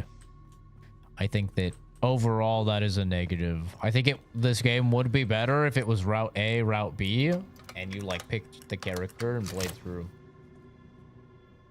But they seem to not want to do that anymore for some reason. Probably because like a lot of people don't want to replay the game.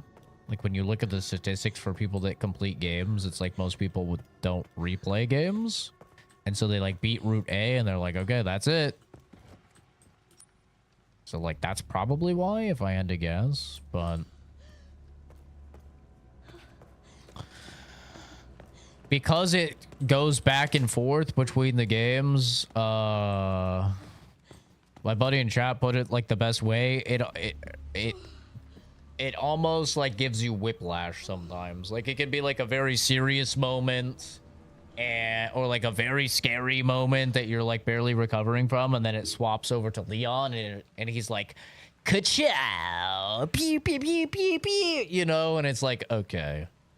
You kind of ruin the moment. It's like watching a fucking modern Marvel movie and they're unable to stay on a serious beat for more than 3 milliseconds, you know, before like cracking a joke and being like, bazinga. It reminds me almost of that, of, I think the game would have just benefited a lot if it was route A, route B. And you got to pick Claire. God, I keep calling her Claire. You got to pick Grace or Leon. And so, like, you kind of knew the vibe going in.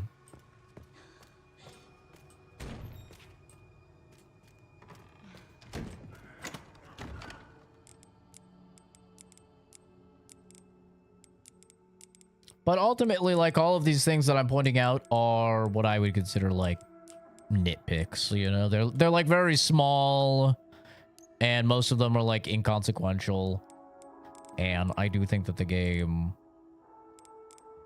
is quite good. It's just my only like main problem with the game that I do actually think is a fundamental problem, and the main thing that brings it for me from like being a 10 to like being a 9 is that I just don't like Grace. I don't like her. I think if you compare Grace to Ethan, right, which is the last time that they rebooted and brought in a new character to be the new main character, with RE7, Ethan is just like literally 1 million times better. Like a million times better of a character. More compelling. People are gonna like him more. Like obviously the game is early, so we don't really like have a pulse for the community, but I can guarantee you like Grace is not going to age nearly as well as Ethan has.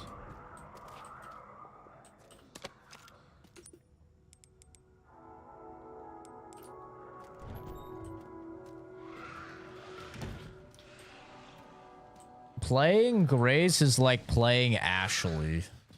Like, at least she gets a fucking gun. I'll give her that. She does get a gun. But a lot of the times, I just feel like I'm playing Ashley.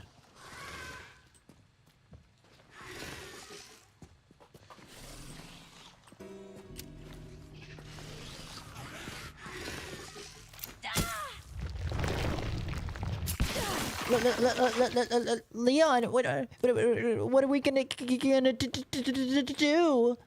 It's like, Jesus Christ, woman. Fucking spit it out. Holy. I'm playing fucking Victim Simulator over here.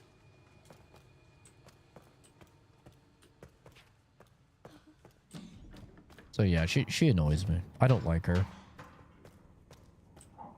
I will be very surprised if people actually do like Grace. Like I can't imagine anyone actually likes this character.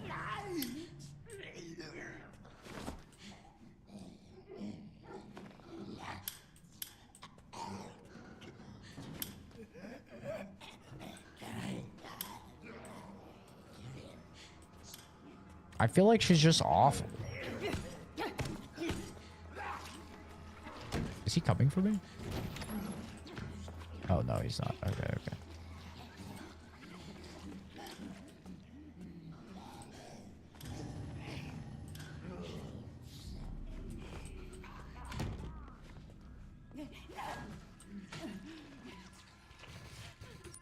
Maybe I hate her more than most people will. I don't know.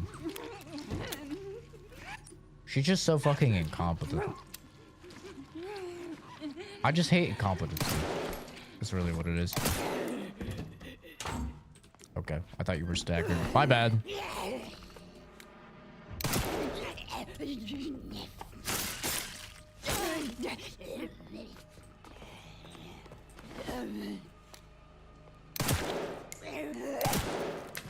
Shut up.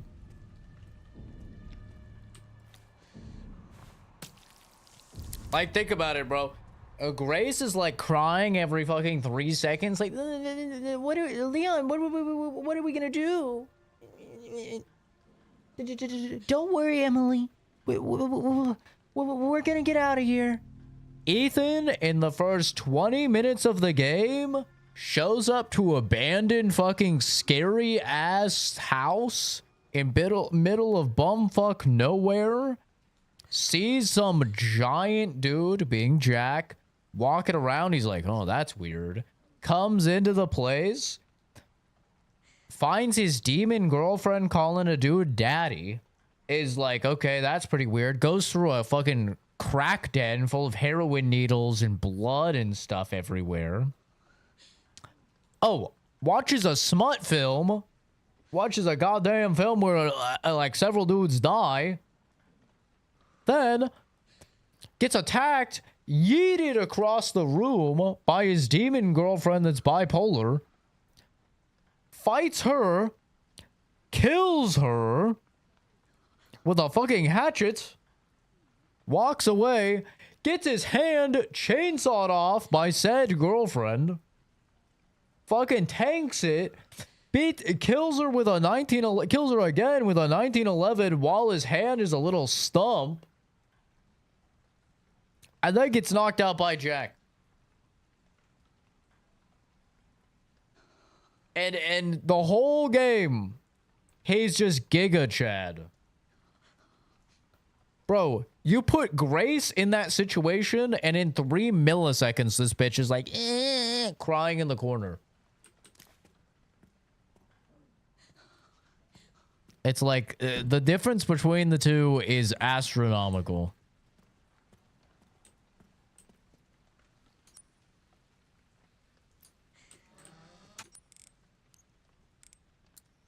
Grace is like the annoying character that you're just like constantly like, please, can you just fucking nut up, bro?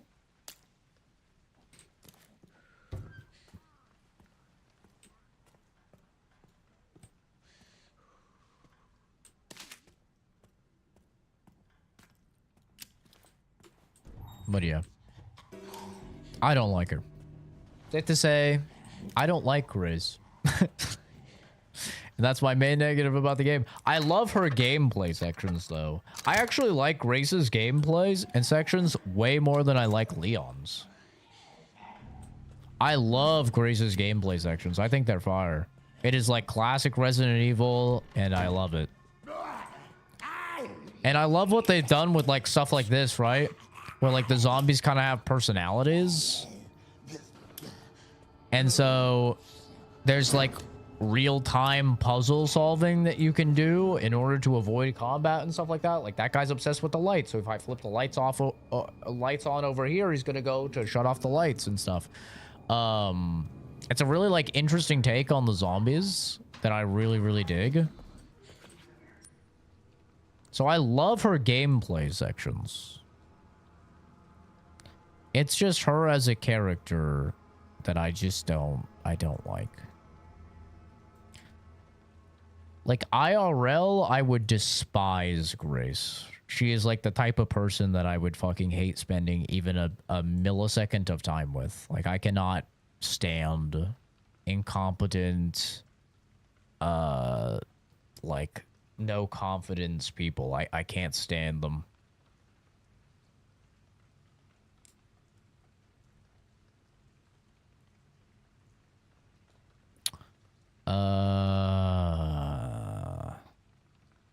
I have one of the organs. I'm trying to remember where the other organ is. Oh. I was also trying to remember where to go. I'm supposed to go over here. Wait,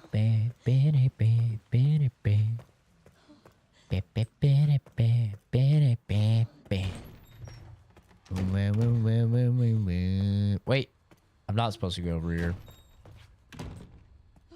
Actually, I can grab the rare metal here, right?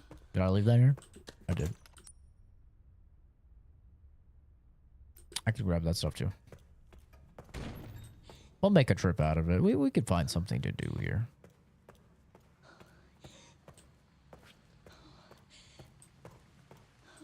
Ooh. Oh.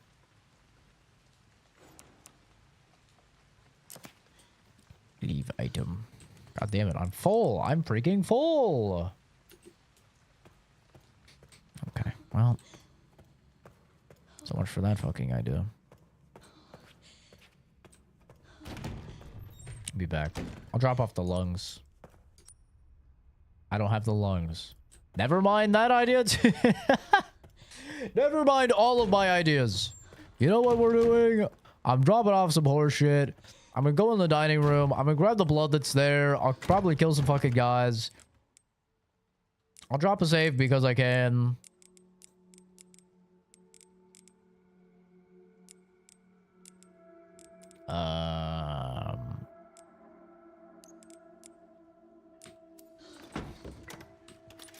Here we go. Save dropped.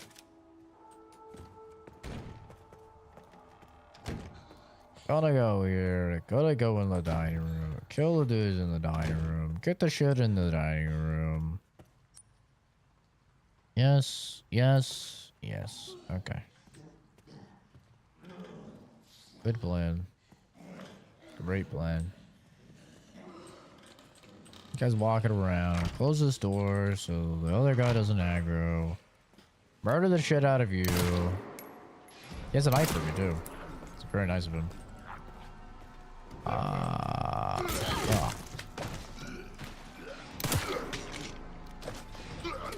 Knife acquired.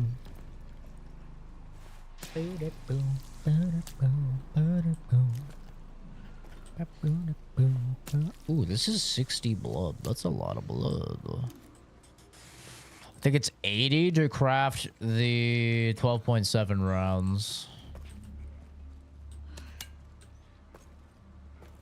Look at all that blood. I could definitely use that one. Some bullshit. Go use this. I think this is where they throw a fucking...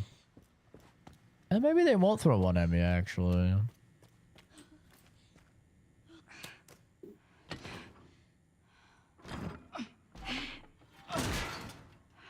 Damn it. Momo! Hey, baby. How's my baby boy? How's my baby boy? Yeah. Yeah, you know it's 1 a.m.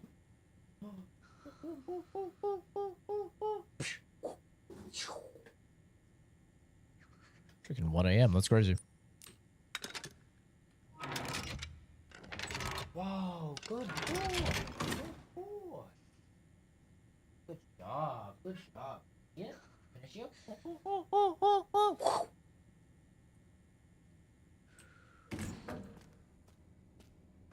There's the heart. About to be fucking full again. I'm about to be motherfucking full again. All these ink ribbon tins, bro. I don't need that many saves.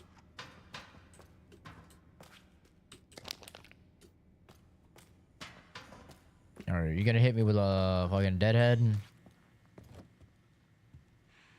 No? Because I killed this guy? W me. I do have one slot open.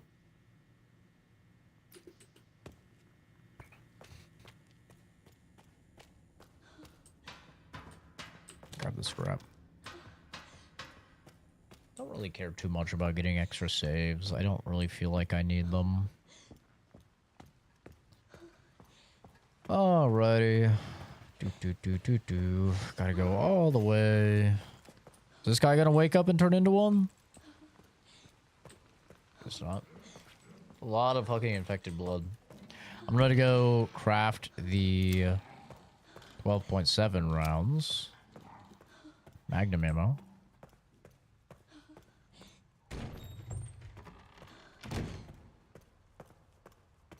That will use up basically all of the blood, I think.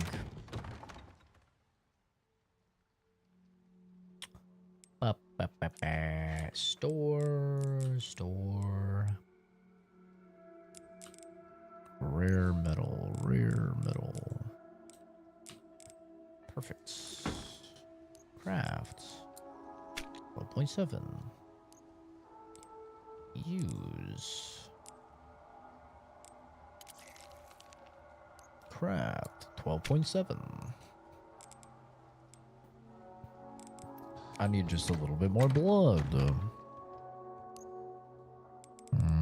I don't have any blood in here. That's okay. I've got a shit ton of blood. I still have the rare metal, right? Okay, W. Probably should have brought the scrap as well. Whatever. This is the wrong way.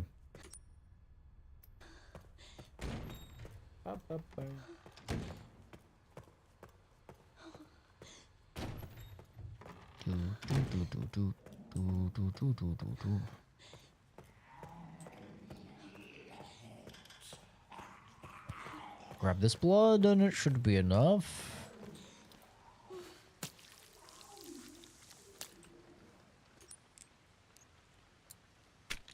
Perfect. Alright, 20. I really don't care about the ink ribbon tins. It's fine. Now we should be good to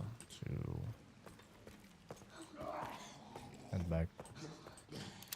Get pranked, haha, lights on, haha, stinky.